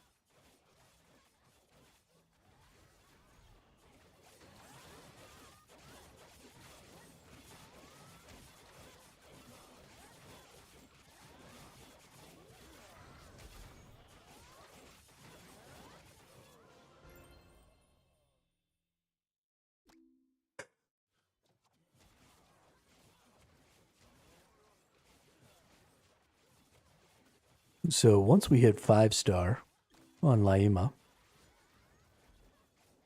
we get cooldown rate up for self. So a range buff and a cooldown rate buff. So 15% of 10 seconds is a second and a half on the exclusive skill. Since we get 5 seconds of blind, we would get 5 seconds of blind every 8.5 seconds. So that's actually pretty huge when it comes to tanking those bosses, right? Because that's another second and a half that they can't hit me ultimately. So, well, another second and a half out of every 10 seconds that they can't hit me. So that's pretty huge. So we're definitely going to want to get her to 5-star. I believe it takes 15. I think it's 10, 15, 20 Devilmons. So it takes 45 Devilmons to get a character all the way maxed out on their awakenings. But I've got Guild Devilmons. Let's see, Guild Shop. Yeah, we've got one more Guild Devilmon this week.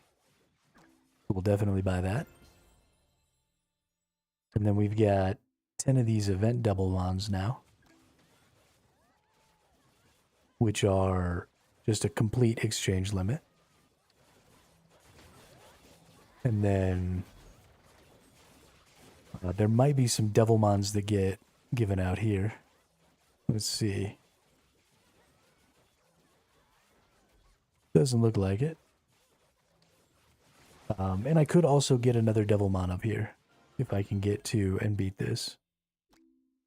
So by next week, right, if we push really hard on this event, we can get all of our Devilmons for that, which I think is worth it, for sure. And then I think Laima is really good, and getting her to 7-star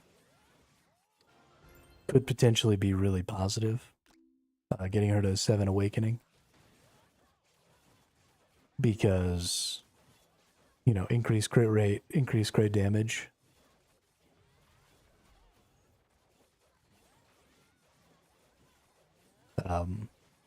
That would make her just much, much stronger. Gosh, I almost just want to go for Laima, since I'm already at almost tier 5, and just not go after Soha. Or go after Soha as much as I can after I get tier 7 Laima. Yeah, I feel like I gotta do that. Eventually they'll all come back around, right? This isn't going to be the last time each of them's on the banner. So I feel like since I've already put so much into Laima, I should just focus on her.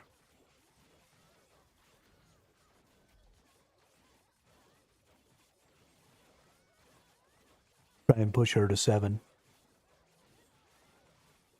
Because that's pretty strong. Crit rate, crit damage, pretty strong. And then I'll get as much Soha as I can. Or maybe I won't. Maybe I'll wait. What'll probably happen, so every week, these banners change. So every 2 weeks, it seems like we're getting a new Mon. So Soha is brand new. And then that's usually paired with an existing Mon as the banner. And then a week into that, right? So a week from today, we'll get something to replace Laima. And it'll be an existing Mon as well. And so I can push Laima. And then when she pops back around, or when she ends, something else will fill this slot. And I don't know, it could be Suyua, it could be, I don't know who it'll be. But if it is a good Mon, then maybe I could, if I already have them leveled up a little bit, then maybe going for them and trying to 7-star them would be better than going after Soha. Soha is extremely strong, and she'll make a really good range DPS. But since I already have Suyua in tier 3, you know, if this was to be a Suyua, for example, I could, you know, push that to tier 7 and then focus primarily on my melee DPS like I have been. And that might end up helping me push stages better. I think I actually caught up. Yeah, I'm rank 5 now. Get wrecked, skate punk. Get wrecked.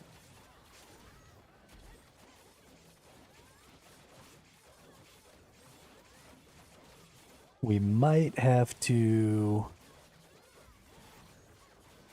try kiting this, maybe? It's just going to come down to the wire, but I think we got it. So I think we'll be all right. We just got to beat this one 3 more times. I think we'll be able to. No problem. No problemo. This is one of the things that I really like about playing these games free to play, though. And I'm honestly, the more I play this game, the more impressed I am with the rate at which I feel like I'm getting to progress as a free to play. I have not hit a wall yet, which doesn't really strike me as normal. And so I'm really enjoying this game because I get to come in here, I get to make a little progress every day. I constantly feel like I'm really progressing my mons. You know, and even though it's going slowly, even compared to when I was playing the original Summoner's War, I feel a much greater sense of steady progression in this game than I did in Sky Arena when I played it. So I'm actually really, really happy with the pacing of this game. The pacing might fall off in the future. When I'm really, really late game, when I'm in the rifts, if I'm trying to push for rank 1 in the arena or something, having pay to win and stuff like that is going to get in the way. So the PvP stuff isn't going to have that same degree of pacing. But when it comes to accomplishing all of these PvE activities, I feel really good about the progress I'm able to make as a totally free-to-play player. I'm very, very surprised at, it does put stuff in my face, right? It is trying to get me to spend money, but it's doing so by reminding me that I can more than it is by imposing really bad restrictions. So I've been very shocked. I mean, we're 10 days in on this account, and every day, I get on here and I make 200 or 300 stages, which is crazy. My power keeps going up, right? Number go up every single day. I feel really good about that. My gear has been, right? This is one of the points that would maybe make a person want to spend more money, is the gear progression is going to be pretty slow. But there's so many other forms of progression, and my number keeps going up, and I keep beating more stages. So the fact that this isn't being increased right now doesn't really feel all that bad. Maybe that'll change, but it hasn't changed for 10 days so far, so pretty impressed. I've been able to stay rank 5, or, in the top 10. Although I think there are quite a few free-to-play players in my server. I'd say maybe 6 or 7 people who are spending money. Those people don't seem to be playing a ton. Right? They seem to get on and spend a little, do a little, get off. So I'm sort of keeping up by virtue of being online a little more. But it's been going really well. I'm really happy with it.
We're going to make it to 3,200.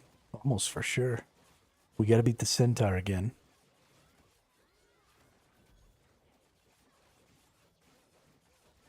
So there's a chance that that'll get in the way a little bit. But we got a shit-ass ton of potions, so I'm not really worried about that. And as long as we can beat the Centaur again. I think we've got to beat the Centaur again. Hell, we might not even have to beat the Centaur again. I don't even know.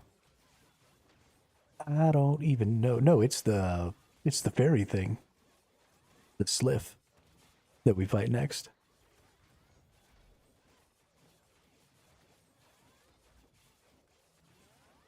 Or the Sylph.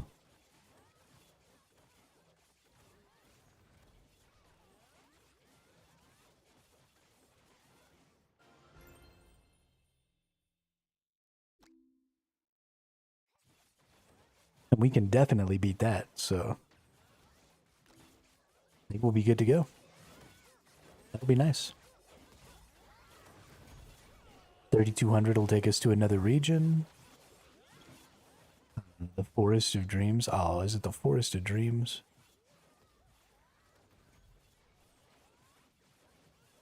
Maybe that's not where the Farfalla is.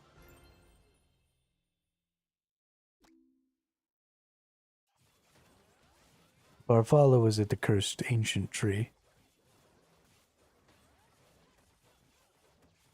Right? Shattered Sierra is the first one. Yeah. Okay, so I don't know what's at the Forest of Dreams. I don't remember. And then we've got the Frozen Plateau, Shattered Sierra, the Workshop, and then we'll be back to the Cursed Ancient Tree. Maybe this was where the Farfalla was. I don't even remember. It's been too long. Yeah, gotta kill the Sylph.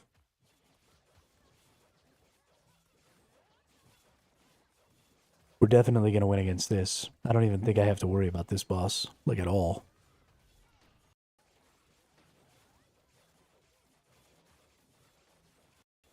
Of course, I'm gonna say that, and then it's gonna beat my ass. No, I think we're good.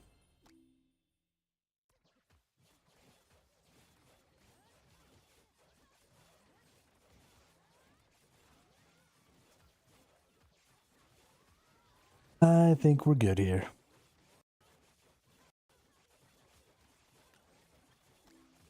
I wonder if I can catch up to Bursa and OK. I wonder if I can push it to 3,400. I don't think I can. But it'd be dope if I could. Pretty stoked.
More wins there, and then we move on to 3,200.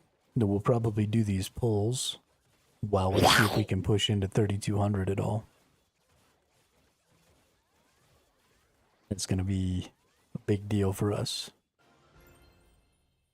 I definitely want to make some headway into 3,200. I don't think I'm going to make it to 34, but I'd like to get 50 or so. I'd like to beat all the bosses one set of times going into 32. It's probably not going to happen. We're probably going to hit, whatever the hardest boss is, because there's always one that does a little more damage or has a little more hit points or something like that that we just can't quite get through, and that'll probably be the one that we stop at.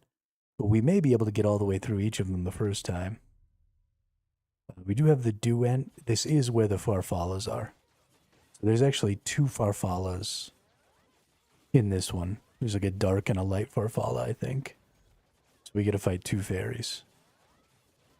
Which is probably going to require kiting. However, the fairies are also pretty easy to kite.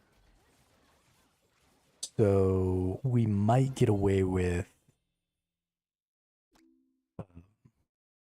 actually making a pretty good dent here.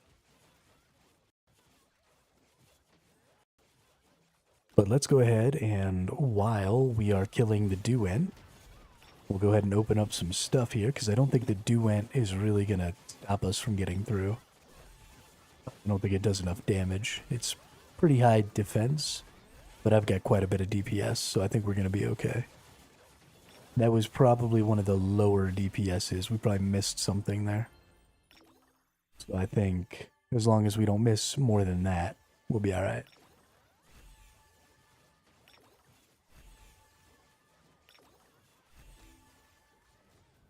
Nope.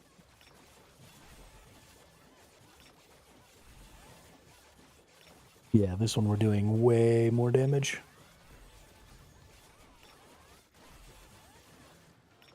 Yeah, we're good. Should sail right through the Duent.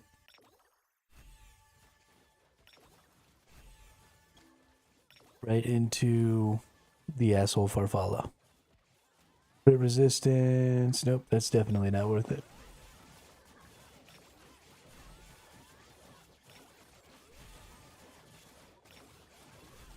The boss here is Undine. Should be easy enough.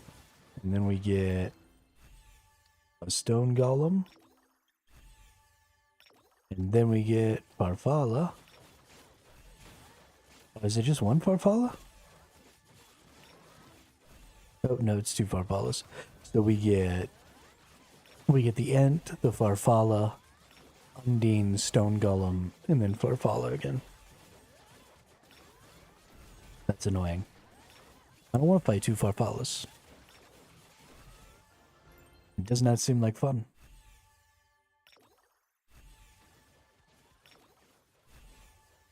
Give me another transcendent piece. Come on. Jamal. I've opened over 2,000 orbs already today. Give me what I want. You're the one that I want. You are the one I want. You, honey.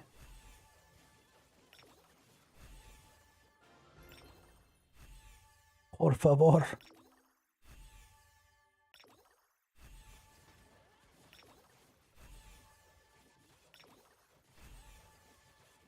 Why do you hate me? Please give me everything I need.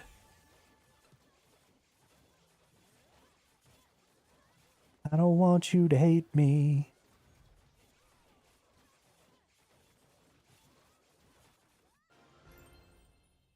Well, fine then. Be that way.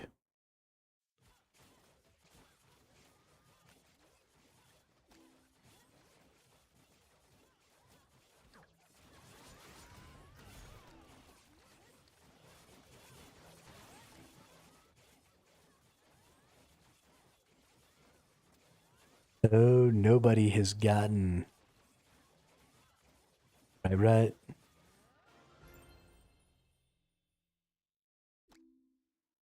Nobody's gotten to the ends yet. To the Hall of Fame.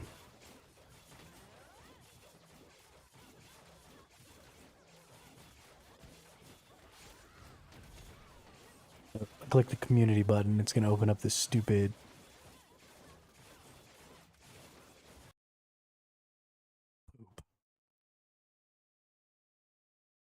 Watch it freeze my shit again.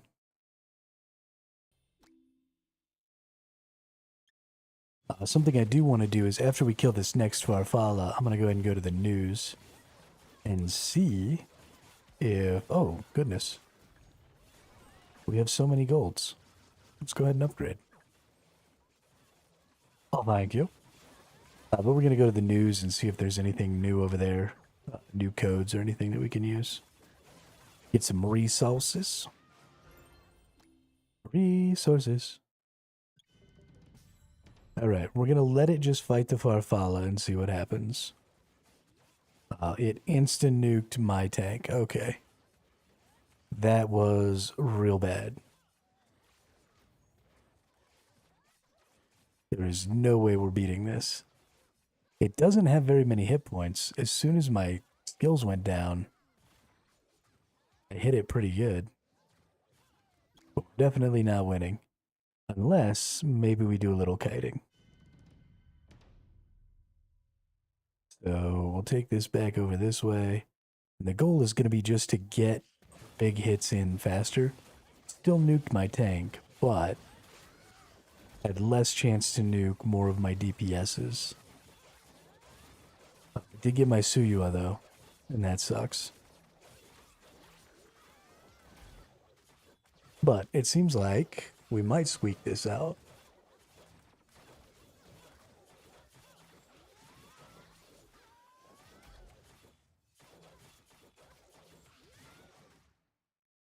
Not quite. Okay. Well, Farfallas are usually a sticking point for me. So we might just have to accept that for right now.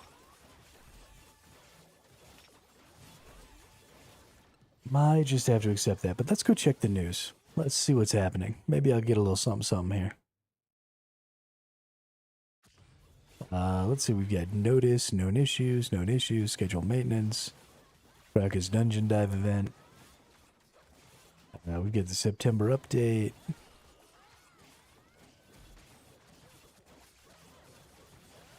Summoner's War coupon event. Oh, that's the universe one. Yeah, we already did that.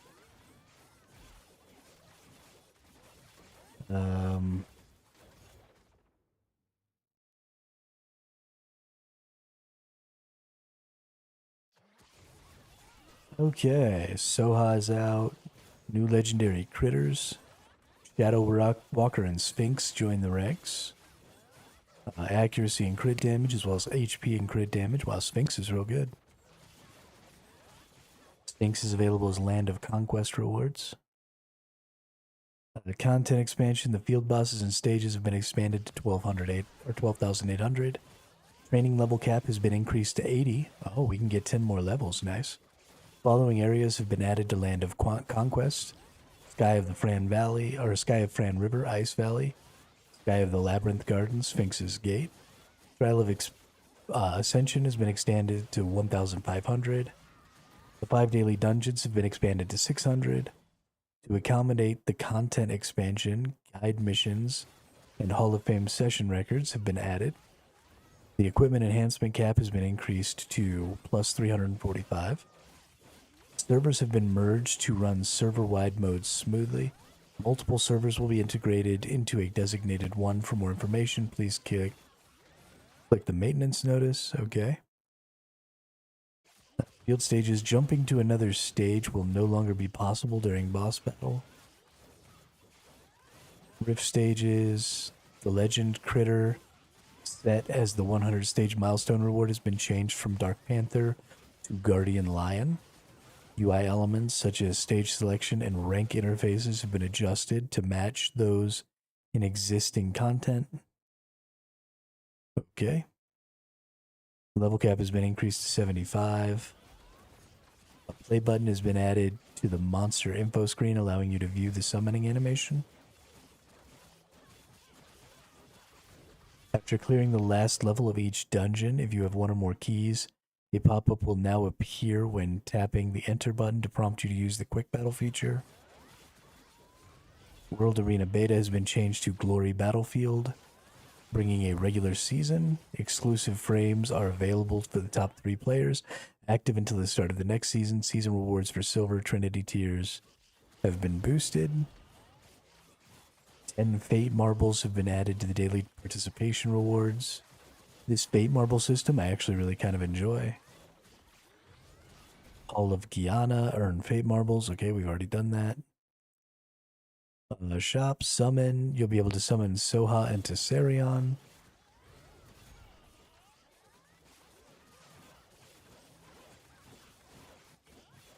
Once new monsters are released, they will be available in the summon monster menu for 4 weeks. Hang on. Earn special rewards based on the number of rate-up summon attempts. Once new monsters are released, they will be available in the summon monster menu for 4 weeks. For details, please refer to the update notes at that time. Brandia and Shazam will now be available in the monster summon. Nice, Shazam's the only monster I don't have. Well, I guess now Soha as well.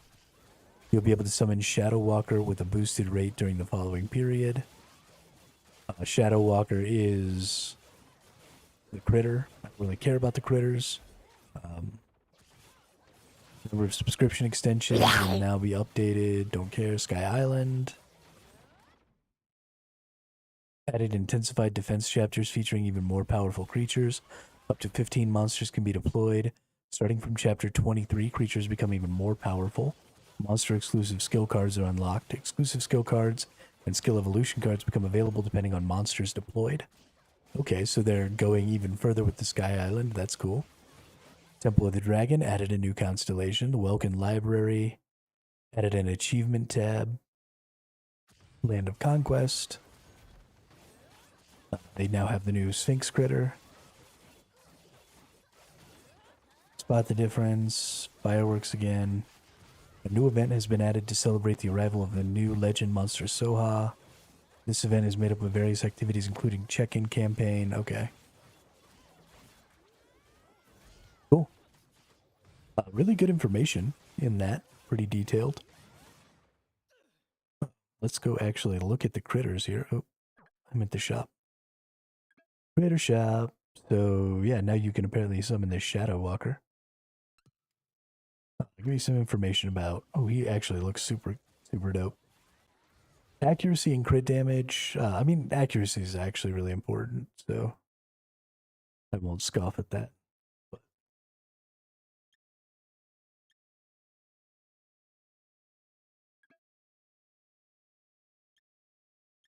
good stuff. Good stuff. I think it's time to go see about these defense battles.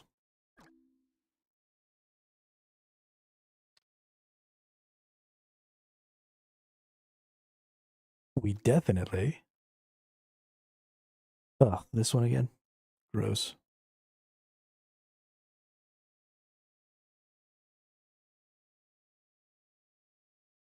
Let's put this dude right here. Let's actually put her right here. Yeah, this one can go right here.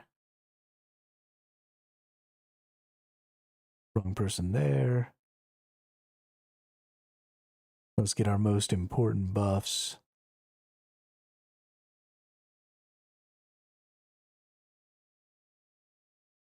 Yeah, sure, that'll all work.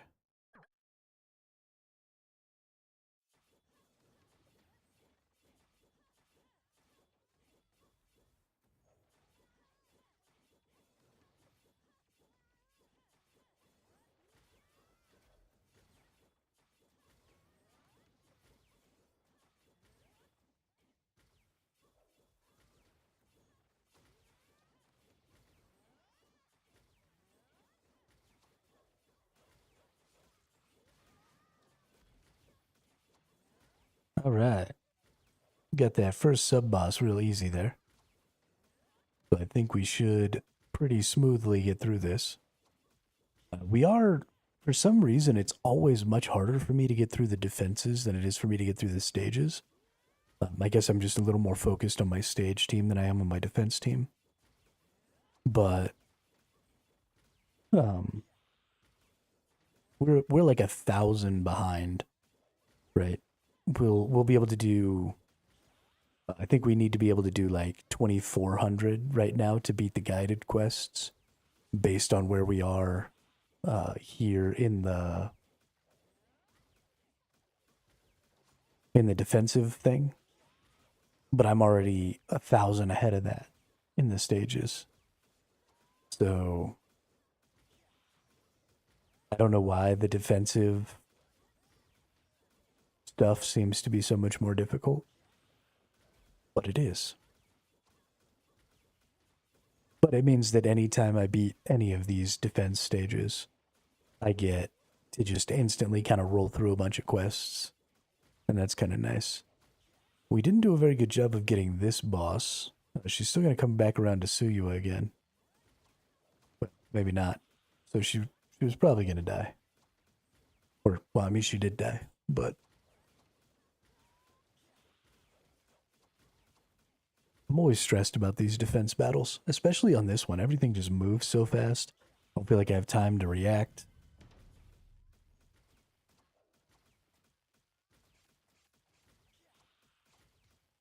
We'll probably try and stop it up here when it's in between Tsuyua and Kraka.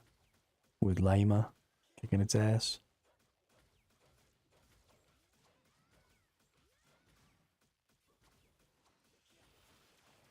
Well, I hit that super, super wrong.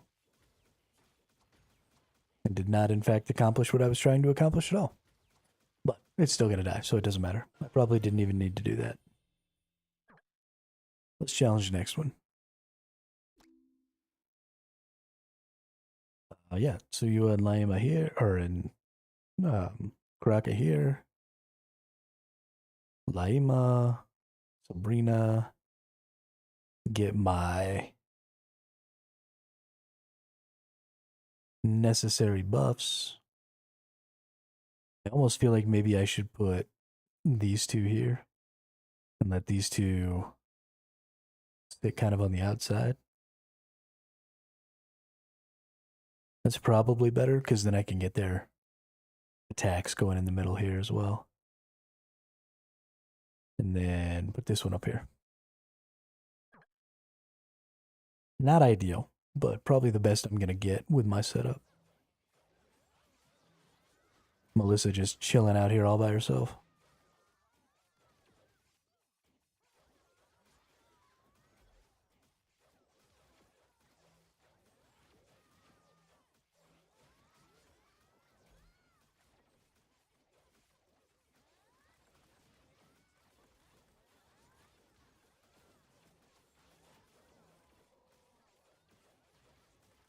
Okay, we got the first sub-boss. That's a good deal.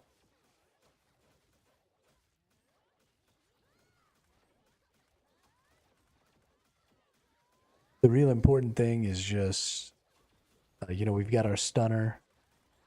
We've got our rooter. We've got ice arrows on our crystal here. So we have plenty of stuns and stuff. So as long as they get stunned and rooted and stuff in the right places, where my big hitters can get them.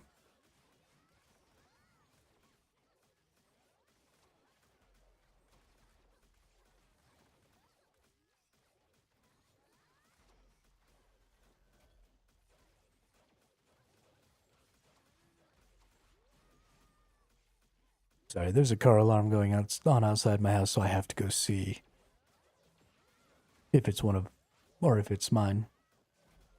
So I'll be right back.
Well, shit, I walked away and we lost. That about a bitch.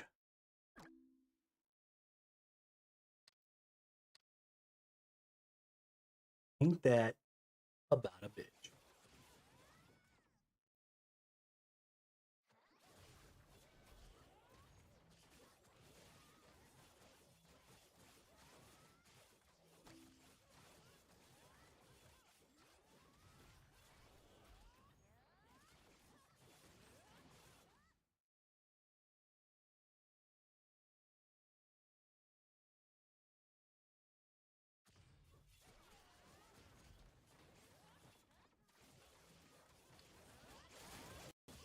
Sure you did. I know you know what state I live in, but there's no way that you actually know where I live.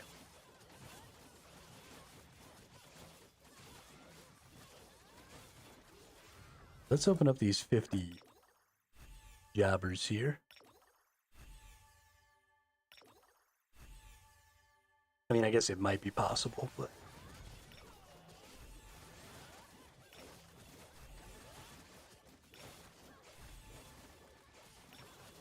Also, why would you want to sabotage me? We're a team, Nemanja. We're on the same side against the evil...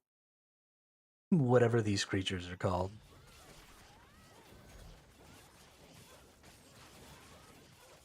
It's me and chat against the world.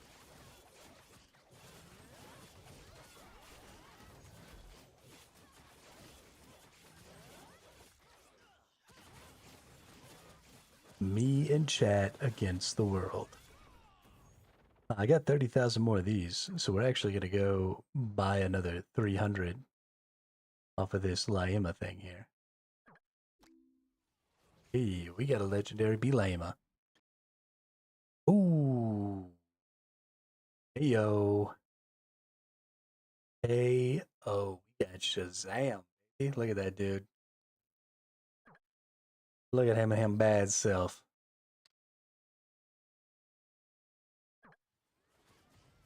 Let's check out Shazam. What we got? Basic attack? Good deal. Ooh, that's a big ass crit right there. On a successful hit, applies 1 stacked shield to itself for 2 seconds. On a successful hit, cast level 1 crit damage down debuff for 2 seconds. Generates a shield that absolutely block any enemy. Sorry.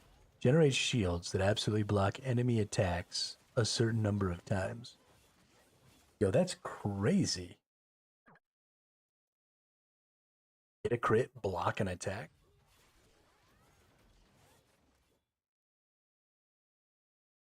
Yeah, no, I need him bad. He's gonna be my new tank. Gonna be my new tanky boy. Deals 810% of attack damage to enemies within 2 meters upon a successful hit. Applies Gigantify buff to itself for 8 seconds. Applies level 5 crit resistance up buff to allies for 10 seconds. Enlarge monster by 2x, increasing its current HP, range, and attack area by the same multiplier. Okay. Get the regular 100% cooldown. Oh, wow. If you get him to 5A, applies 3 stacked shields at the start of battle. And then increases damage resistance. And then 7A, cast level 5 incoming crit damage up debuff. Oh, that's a huge one. Increases the monster's damage dealt by 20% and removable stack. Yo, Shazam is so good. Why does it say that he's only an arena monster? He's an everything monster. I think even though I don't have any promotions for him, I only have 1 promotion for Ariel. And I don't think that Ariel is as good as Shazam as a tank. I kind of want to just dump all of Ariel's XP and put it all in Shazam and just roll Shazam out.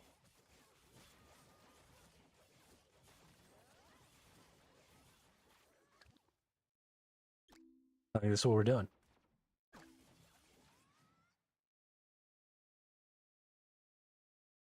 $700 million XP.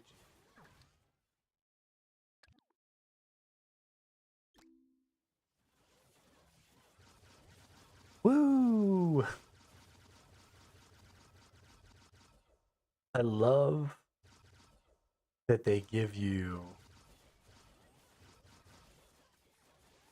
all of these resets, right? Like I can reset 52 more creatures So even if Shazam just sucks all kinds of donkey balls, good, you know? So let's throw Shazam out there. Right up front, hell yeah. That'll also give him time. This is going to be great because Laima's going to blind.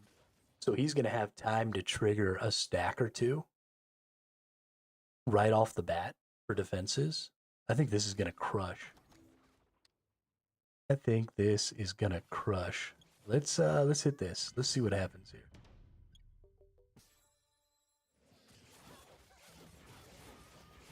Okay, Shazam insta-gift. That's fantastic. This is not a good boss to be fighting because she'll kill Shazam before Laima gets off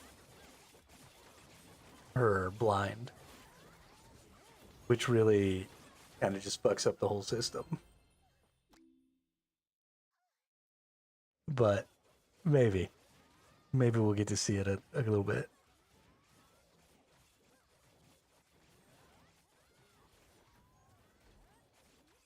Does not seem to be working. I mean, we still seem to be winning because DPS is DPS, but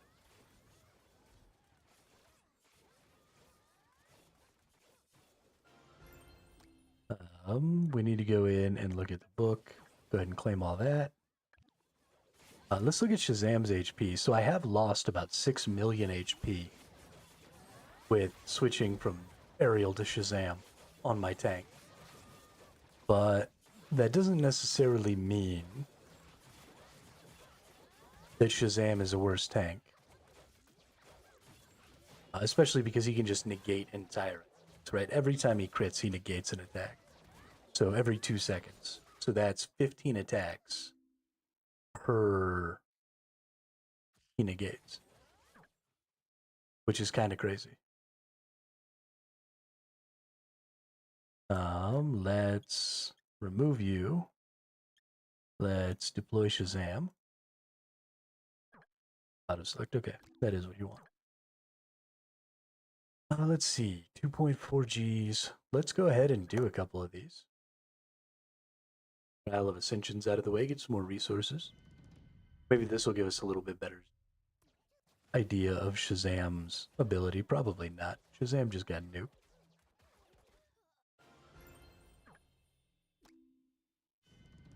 I definitely need Shazam to be... That 5-star Shazam bonus is kind of the big deal. Is getting to start with 3 stacks of negate attack is stupid. Like, real stupid. So the 1-star Shazam, or, well, the 0-star Shazam, isn't really making entire use of his power. But I still think it's probably okay. We'll see. We'll see.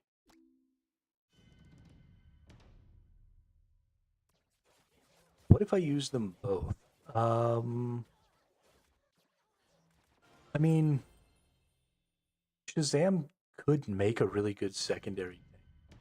It's not incorrect because getting time to get a couple of crits off so that you get a couple of those stacks of not getting hit could be of value. But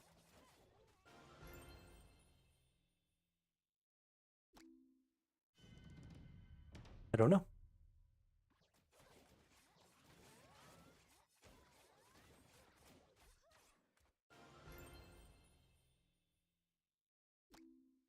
That is quite a bit of resources to invest into my tank.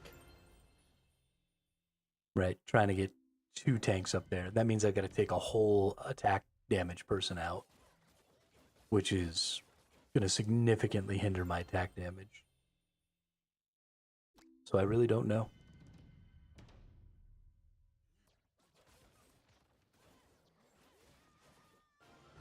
It's very rare in all of my experience, playing MMOs and stuff like that.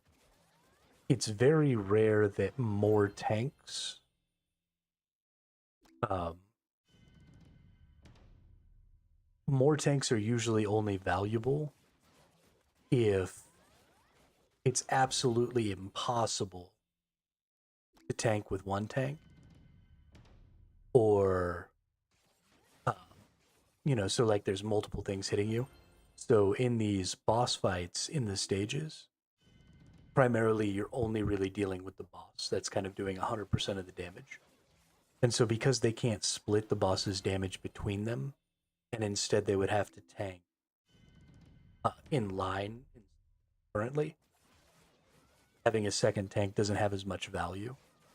So in the arenas where, it's like a whole line of people versus a whole line of people, the enemies probably won't necessarily all attack my frontline character every time.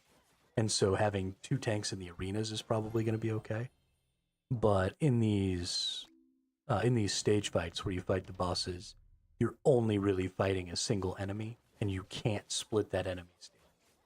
Now, if there was a tank that absorbed part of the damage of whoever was getting hit, then that would be really valuable. But because you can't split that damage at all, a second inline tank doesn't do nearly as much as, just making the primary tank that you don't need the second inline tank.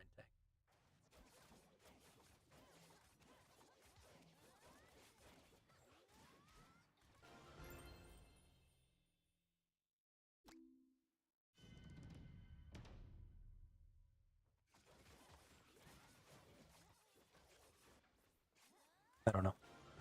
Because then you have a whole nother person worth of attack damage in there. I mean, that's a whole person worth of attack damage is a lot to give up for a second tank.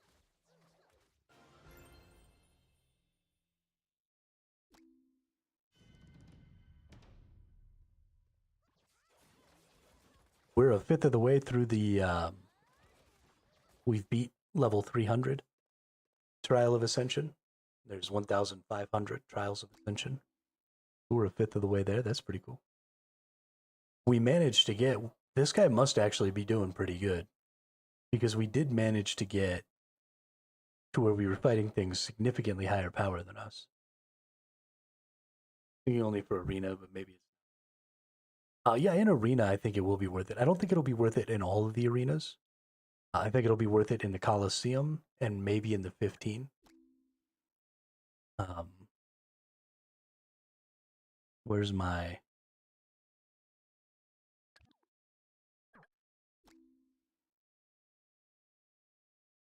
yeah, because in the 10 versus 10, you can just kind of offset all these people, right?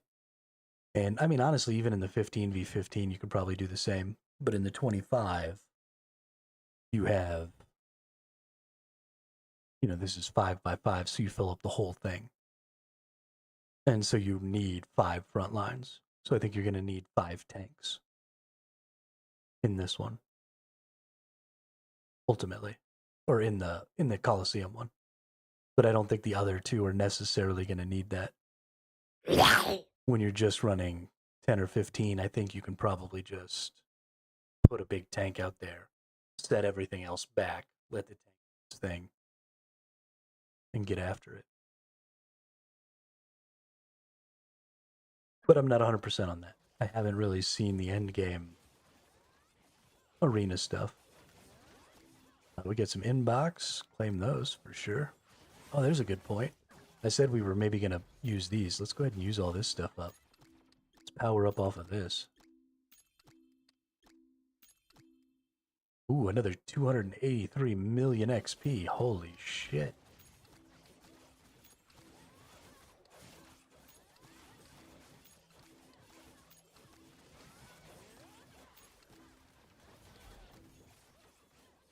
Let's get some more of these XP keys. We'll go beat those. What do we get here? Ooh. We got a new legendary critter. That's cool. What does my new legendary critter give me? The Moon Bunny, HP and crush damage. That's actually a pretty good one. It's kind of a late game one. Crush damage is kind of a late game stat. But it's nice to have now. I actually have 6 million. I need to see attack crit resistance, the crush rate, attack or defense attack speed. I almost kind of want to level this up to this attack speed. Attack defense, HP crush damage, crit damage evasion, bench crit damage,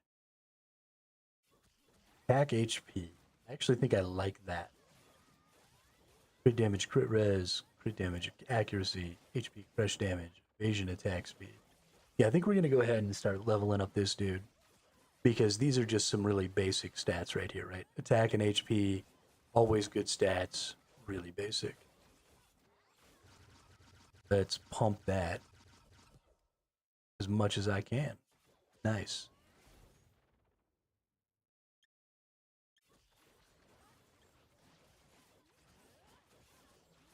Okay, let's hit some upgrades here. We got a bunch of currency. How's the relics looking? Let's go down here, pump up the relics, area survey. Let's finish off what we had in the flooded ruins here. I got Forest of Dreams. HP.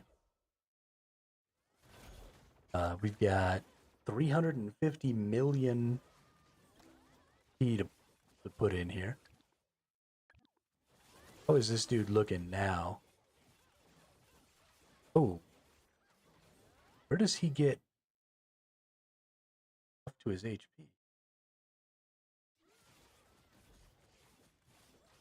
Oh, he goes up by 2 times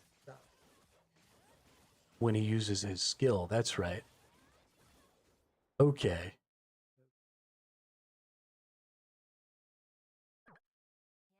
Don't want to break him through again. We want to go probably level up Laim, because I was trying to get her yet. Trying to get her up to 60. And let's take Suyua up. Boom, Suyua 60. Nice. I want to hit Kraka over Sabrina. Ooh, man, that was some good levels right there. That's some good attack damage levels. Claim all on the book. Oh yeah, we're up to 6 Billy now. What's up? Okay, we're definitely pushing.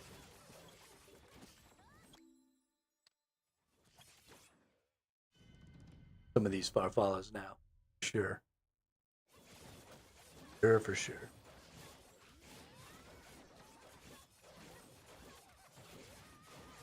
Damn, Shazam got killed. I really want to see him do some stuff, you know?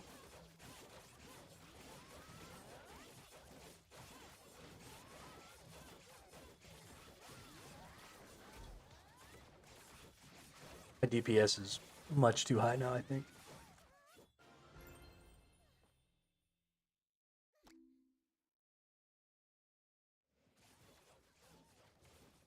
Yeah, I mean, he was alive a little longer there. No, this time he got nuked pretty hard, though. As long as, yeah, all my other people stayed alive through that first exclusive skill hit. And so, you know, we're still going to win this, but I'm excited to see him fight, you know, one of the other bosses that I can actually fight. Because I think, you know, outside of these bosses that hit really hard and do these crits that just kind of insta-gib people, I think Shazam is definitely going to be a better tank. And he's going to help me push a little further. Unfortunately, Farfalla is just not a great place to try this out.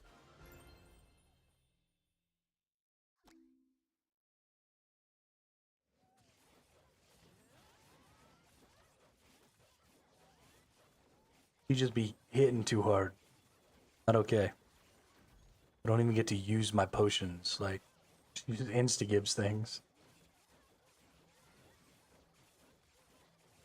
This right here. No. That.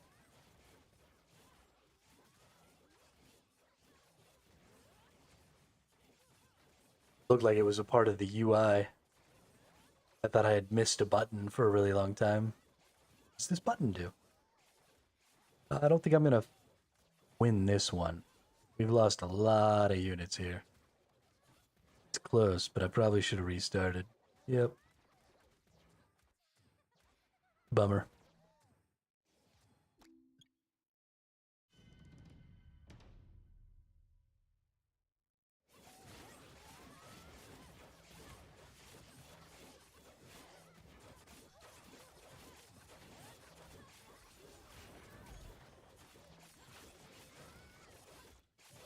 Oh no, am I gonna lose again? Farfalla, stop beating my ass. Don't like it.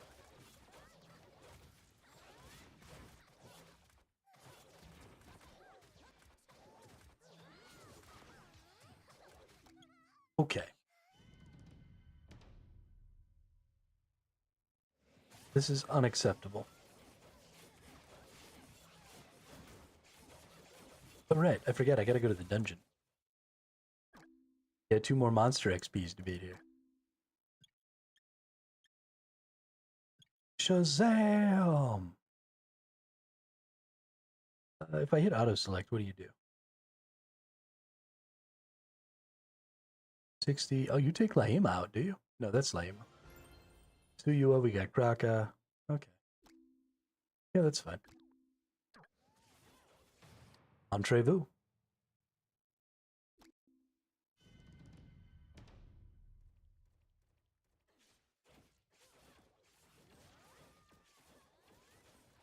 Yeah, we got all the people I care about in here.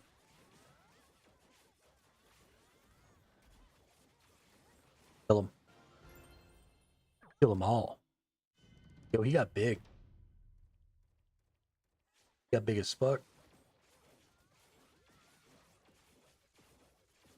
They totally missed the mark calling him Shazam instead of Aslan.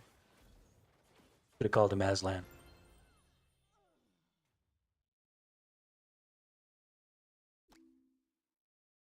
I mean, they probably couldn't.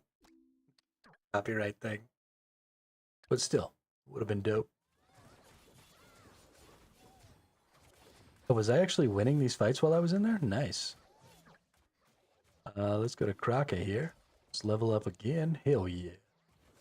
One more level till we hit level 60. Can't believe we can take these things all the way to level 80. I don't even have one there yet. I still got 15 levels to go. This is going to be like a billion more XP to get to level 80. This.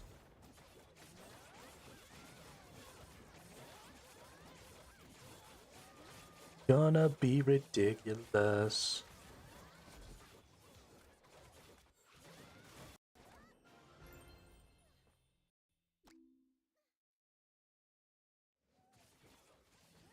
I am pretty excited we got old Shazam though.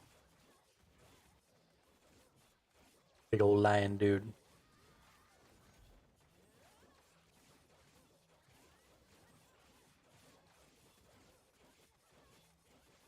I think it's gonna be more. I mean, it might be.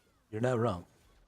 It is exponential, it seems like, the amount of XP you need to get levels.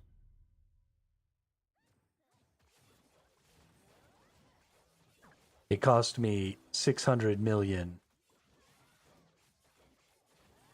to get to here. Well, let's not look at that. I don't want to waste all those crystals again. Yeah, so it costs 41 million to get from 59 to 60. And it costs 600 million to get to 65.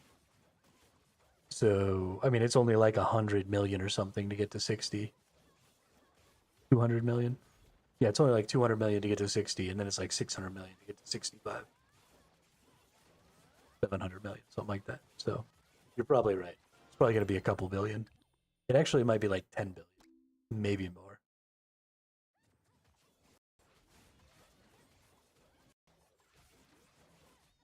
Oh, hey, we made it. We're now killing Undine. Good job. And now our lion is staying alive. Ha, ha, ha, ha. Staying alive. Staying alive.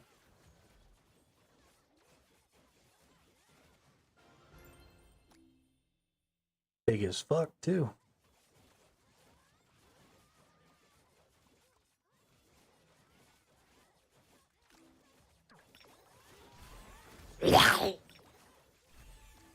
Staying alive.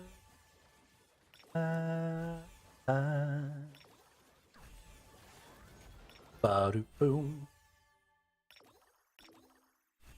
Digga-doo-bop-a-doo, digga-doo-bop-a, digga-doo, digga-doo-bop-a, bow.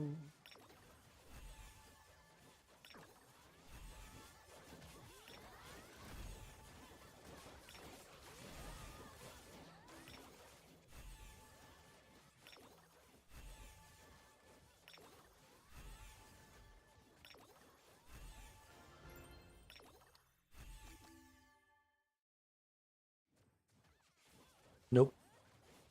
Not better. Sad day.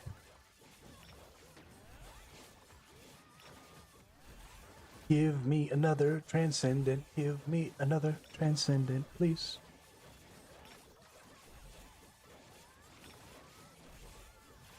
Yeah, nobody can kill Shazam.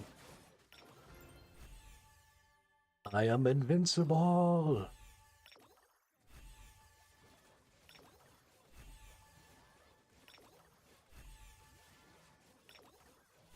Wonder what the visual is for when can't be attacked. Good.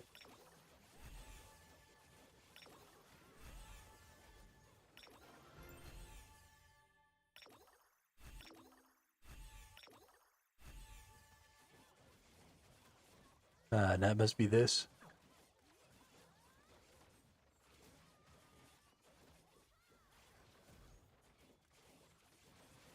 There's one. He doesn't seem to trigger it very often. There's one. There's one. Oh, now it's triggering. 1 Mississippi, 2 Mississippi.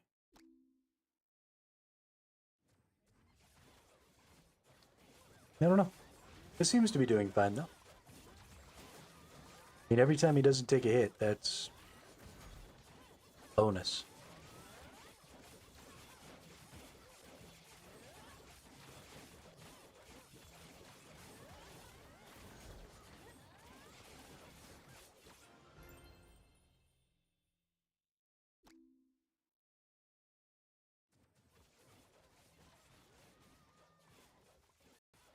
I think when he's little, it's harder to see. I actually think I might want to take the HP bars off. Let's go into the settings. Let's look at general. Let's take the HP bars off so we can see a little better. And let's maybe turn off the monster skill animations. Yeah, it's easy to see when he's huge, but I couldn't see it very well when he's little.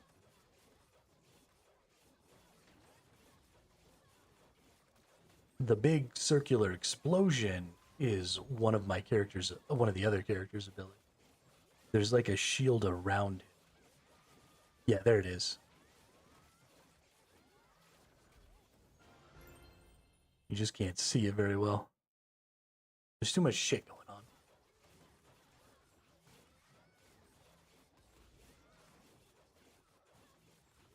I wish that there was a way to like turn off the skill effects, but leave on things like the little... Oh, it does leave those on. Maybe? Because I want to leave on things like the buff effects. No, maybe it doesn't.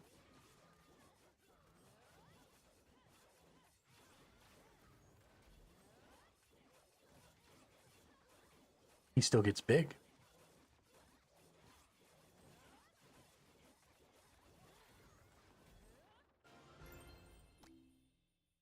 Hmm.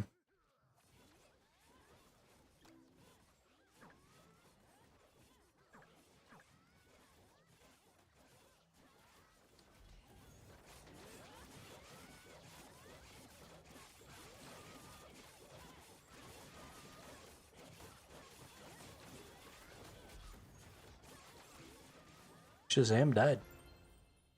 Let's see, crit rate, nope.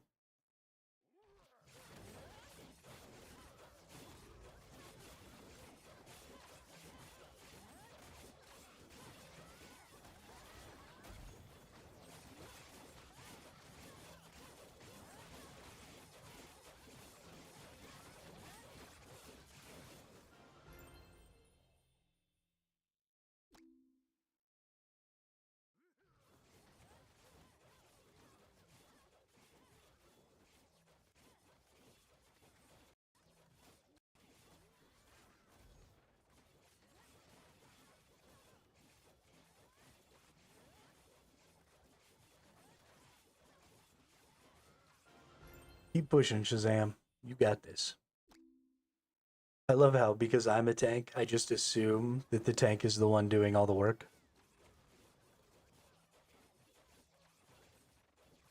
Everybody else is just secondary to Shazam. That's exactly how I feel about DPSs and MMOs, though. You're totally interchangeable. Nothing about you matters. I'm the tank. We win or lose based on my skill. Which oftentimes mean we lose.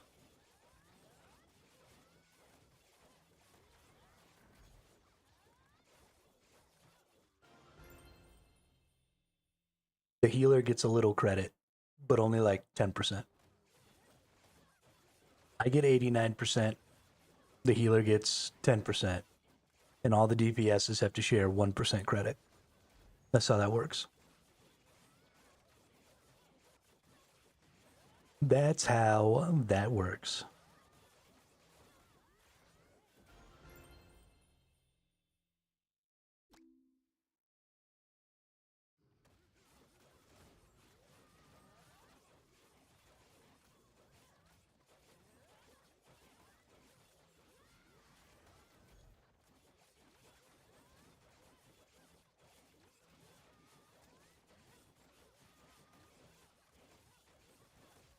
I mean, in that case, you're evade tank.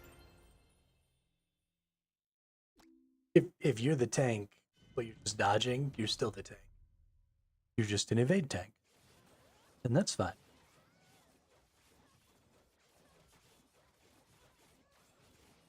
Or I guess a dodge tank, because you're actively dodging, not using a passive bit. But you were tanking.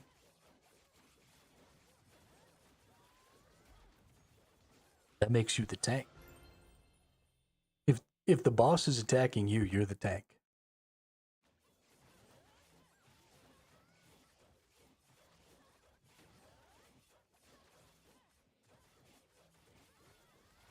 I mean, if your tank died, then you just have a bad tank. You should have had me. I was a badass tank in New World. Like a badass tank. Be tanking everybody. Tanking in New World was actually really fun. Because you couldn't just stand there, right? You always had to be moving. Because whenever you would get hit, it would push you around and stuff.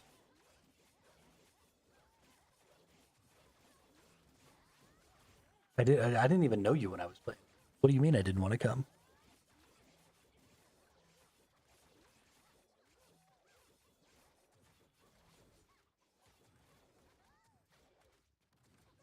I don't understand.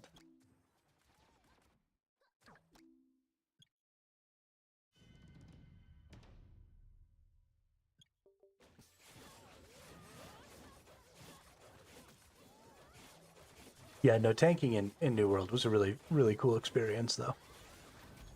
I wish that tanking in New World in PvP could have been more fun. Unfortunately, it was not so much. I don't think we're going to beat this again. Maybe? We'll see. Push. Push. Beat the farfalla. Yeah. Holy shit, that was close.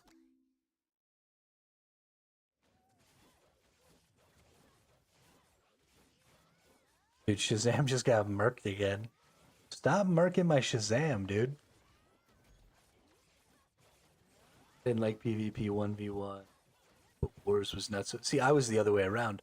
I had a lot of fun playing with a couple of the people in my guild and just, doing one-on-ones and stuff like that, learning how to, fight. I really, really liked, we had a great time during the open beta before the launch.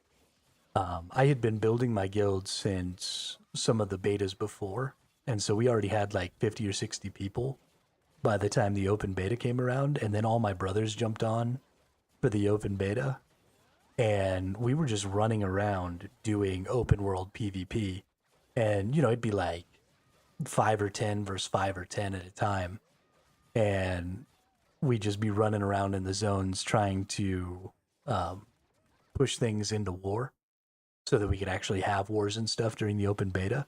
But because they had the level equalization, and this is the thing that I think ruined New World, was that during the open beta you had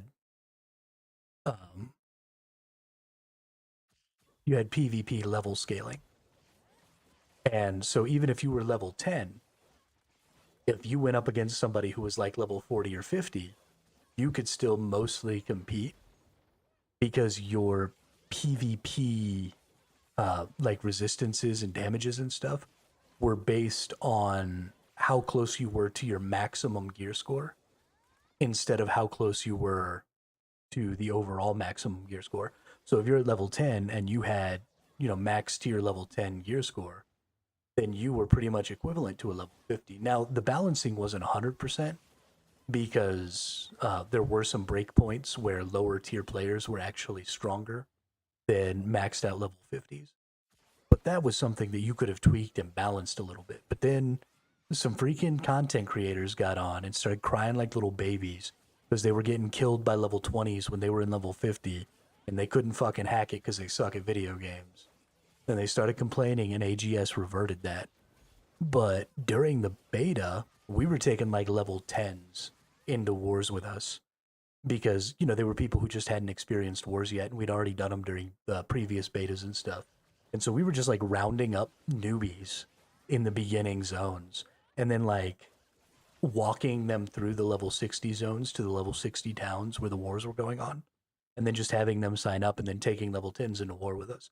And I mean, we got shit stomped because we were fighting against like Ethereum and, some of the bigger guilds that were in the game at the time. And so we were getting the shit kicked out of us. But at least these people were able to get in there and like fight and stand their own a little bit and have some fun.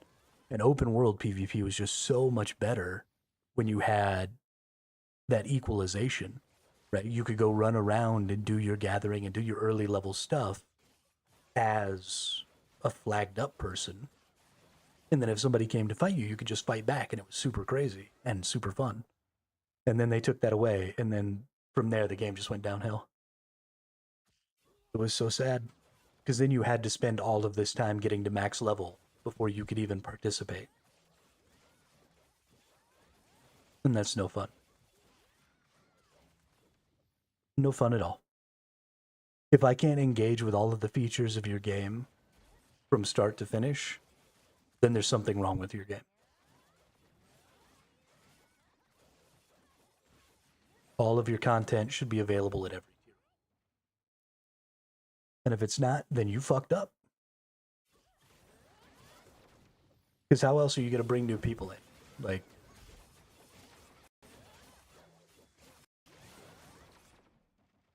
how are you going to keep casuals invested?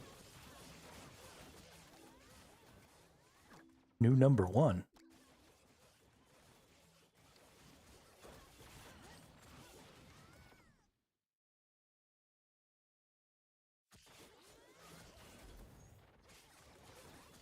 I don't know what's going on.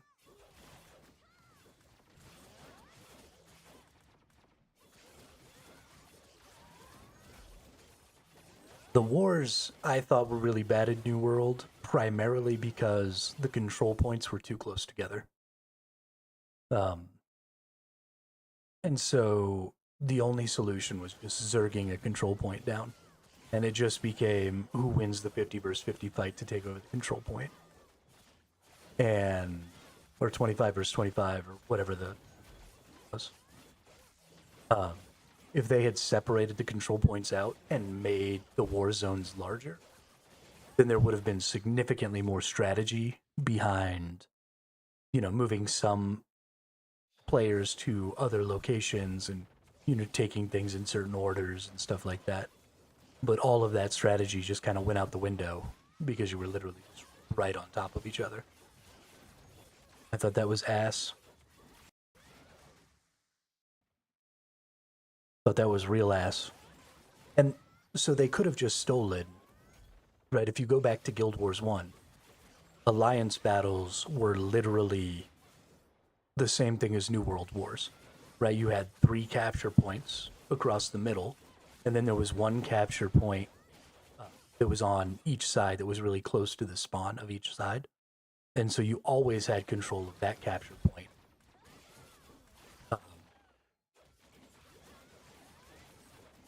But then the other 3 were spread out. So, I mean, like Guild Wars 1 already made that exact same war system, right? It exists, and it was fucking phenomenal. So how did you screw it up? I don't, this is something that game devs keep doing, but they keep using things that already exist and then just making them suckier. And it blows my fucking mind because you literally just copy paste Guild Wars alliance battles into New World Wars and it works already. No additional work done, no anything, the same scale, the same overall systems. Bammo, you're done. And then you ruined it. And the same thing could have been said for what was the other mode where you could go in? It was like a 20 versus 20 or something. I forget what it's called, but it had the same thing, right? You had those 3 capture points, and then you had, you basically made a MOBA, right? Where you had the capture points, and then you had the jungle objectives and all that stuff. But then all they did was just make a shittier version of a MOBA because you only had 1 lane. And so everybody just constantly got into a clump and fought as a clump. There was no strategy there because you're just 1 laning it. And if you just made multiple lanes and made the jungle stuff in between those lanes a little more interesting, you could have had a really, really good system. But instead you just made a shittier MOBA. The blueprints were already there for you, right? League of Legends is one of the most successful games of all time. You could have copy-pasted. And instead you went, oh, this is a really cool game mode. Let's make it suck. And then put it in your game. Holy shit.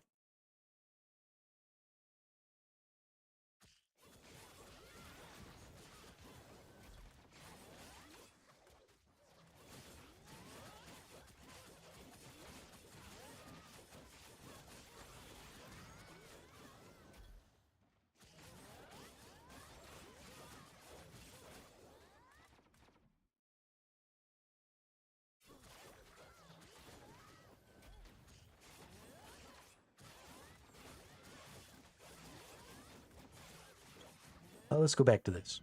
I think I can beat this Farfalla a few more times. I might have to restart a couple of times, but that's fine.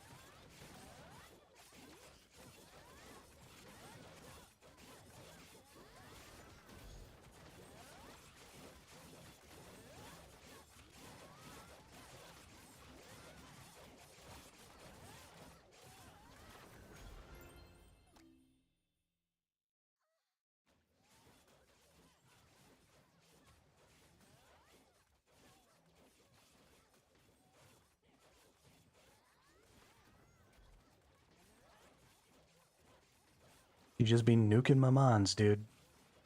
Stop it.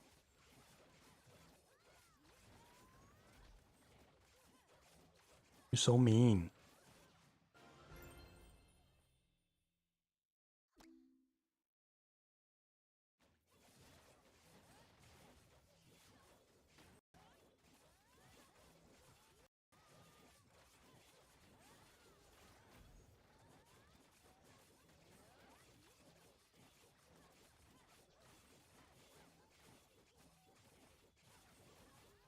This game also that I'm playing right now sort of runs into a problem of they've enshittified a system that already exists.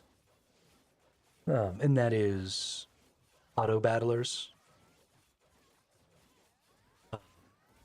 Like EFT and stuff like that, where their characters stay in their own grid instead of overlapping with each other.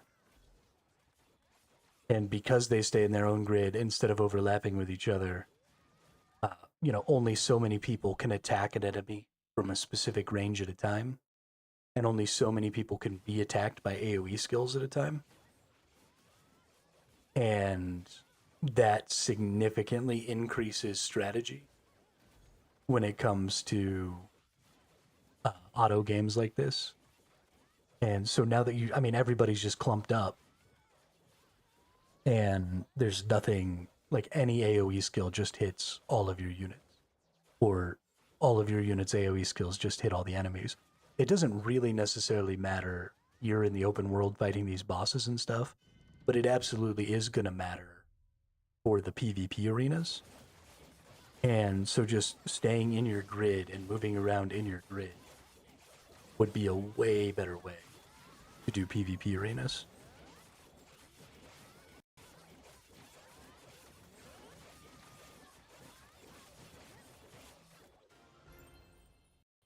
A way better way.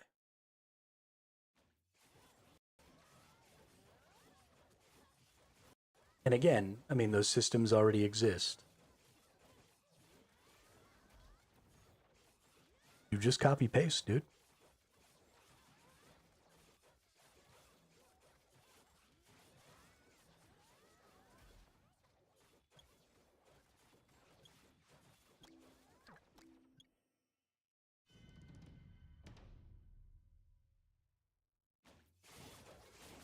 And I'm okay with but they don't like something that that's seriously the fucking problem. Well, and I'm okay with doing something new, right? Like, for example, maybe you don't want to have a grid.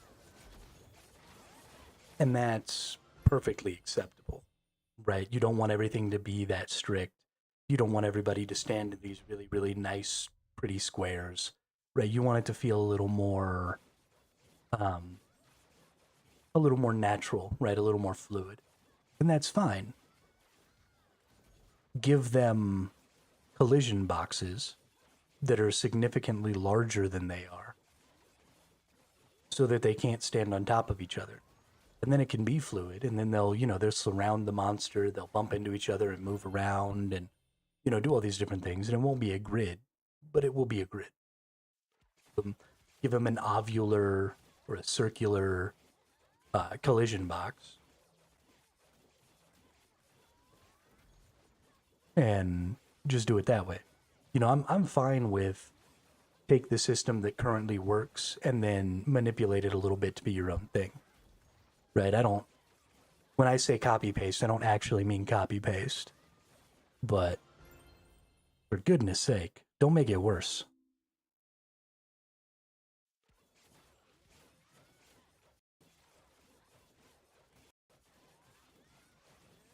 Don't make it worse.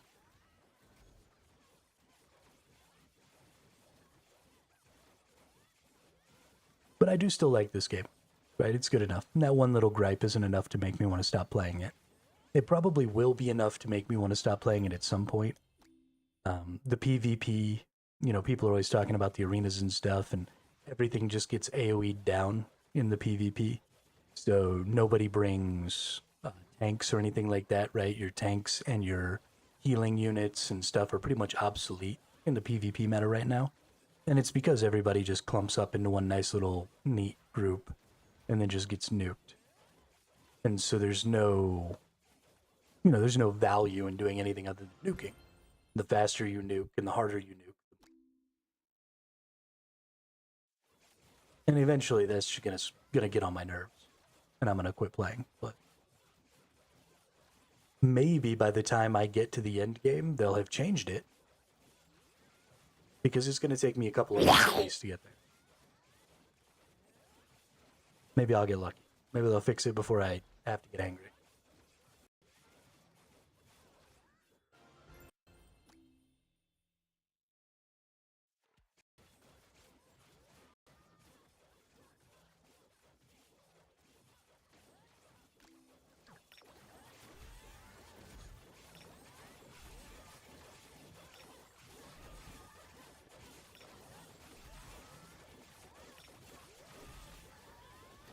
They don't want to make me angry. They won't like me when I'm angry. I get big and green and smash stuff.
So much power. I've gained like 200. Ooh. Attack and graze rate over defense and crit damage.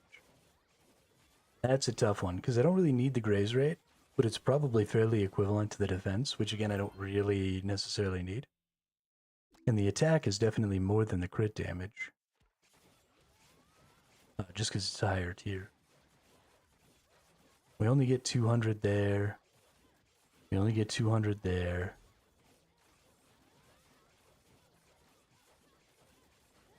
I still feel like that's worth it. And it's a cape. Who doesn't want a cape?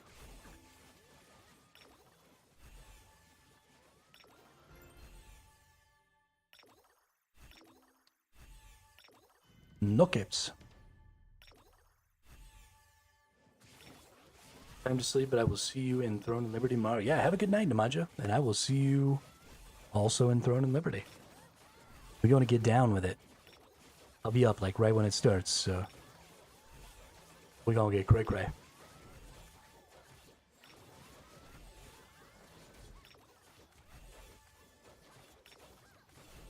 We'll have a race. We'll see who can get to the end game first.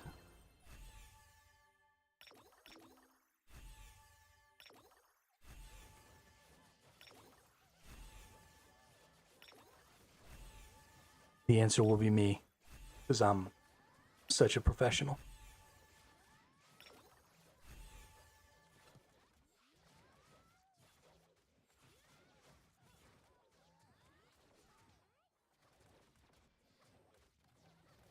But I don't think we're going to win that.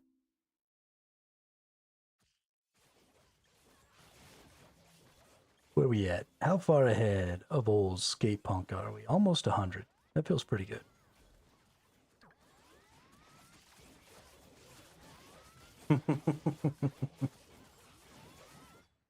Yeah, I haven't played Throne and Liberty since launch either. Though I have been playing lots of video games.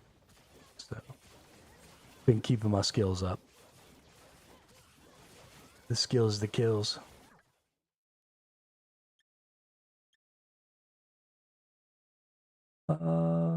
Yeah, let's go ahead and hit that. Give me Lima. Yeah, we got a Lima. So now we have 5. We need 2 more. Which, if we spend 2,000 more, we'll get 2 more. But that does mean 200,000 more crystals. Which isn't terrible. I mean, it does mean 3 Devil Mons also. So yeah, actually I'm pretty happy with that. And then we'll be tier 5. Or 5-star. That feels pretty good. That feels pretty good. on the whole.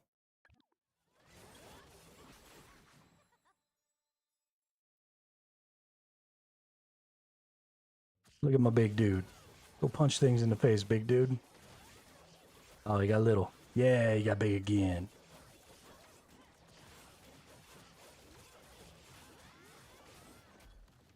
Yep, bye-bye.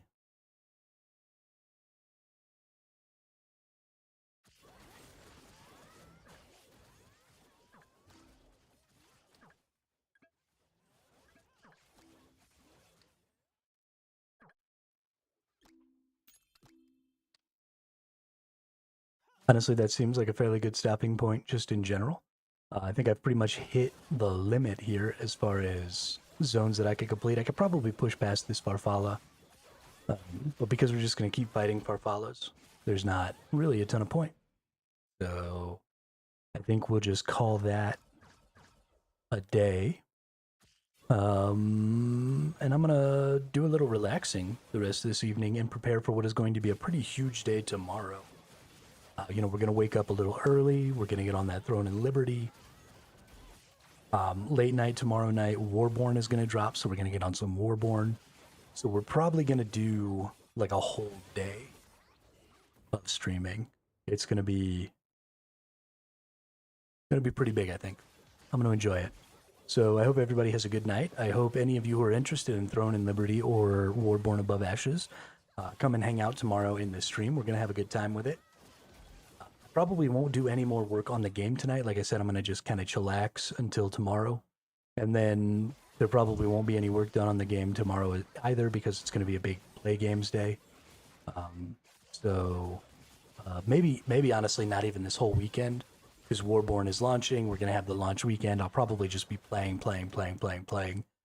But then next week we'll try and get back into a rhythm of improving the game and getting some more features out there. As we approach October 2nd, which is my birthday, when I'd like to have sort of a better functioning version of the game up by then. So, yeah, lots of things to look forward to in the future of the stream. So I really appreciate it. Again, everybody, I hope you have a great day, and I will see you all on the next one tomorrow, bright and early.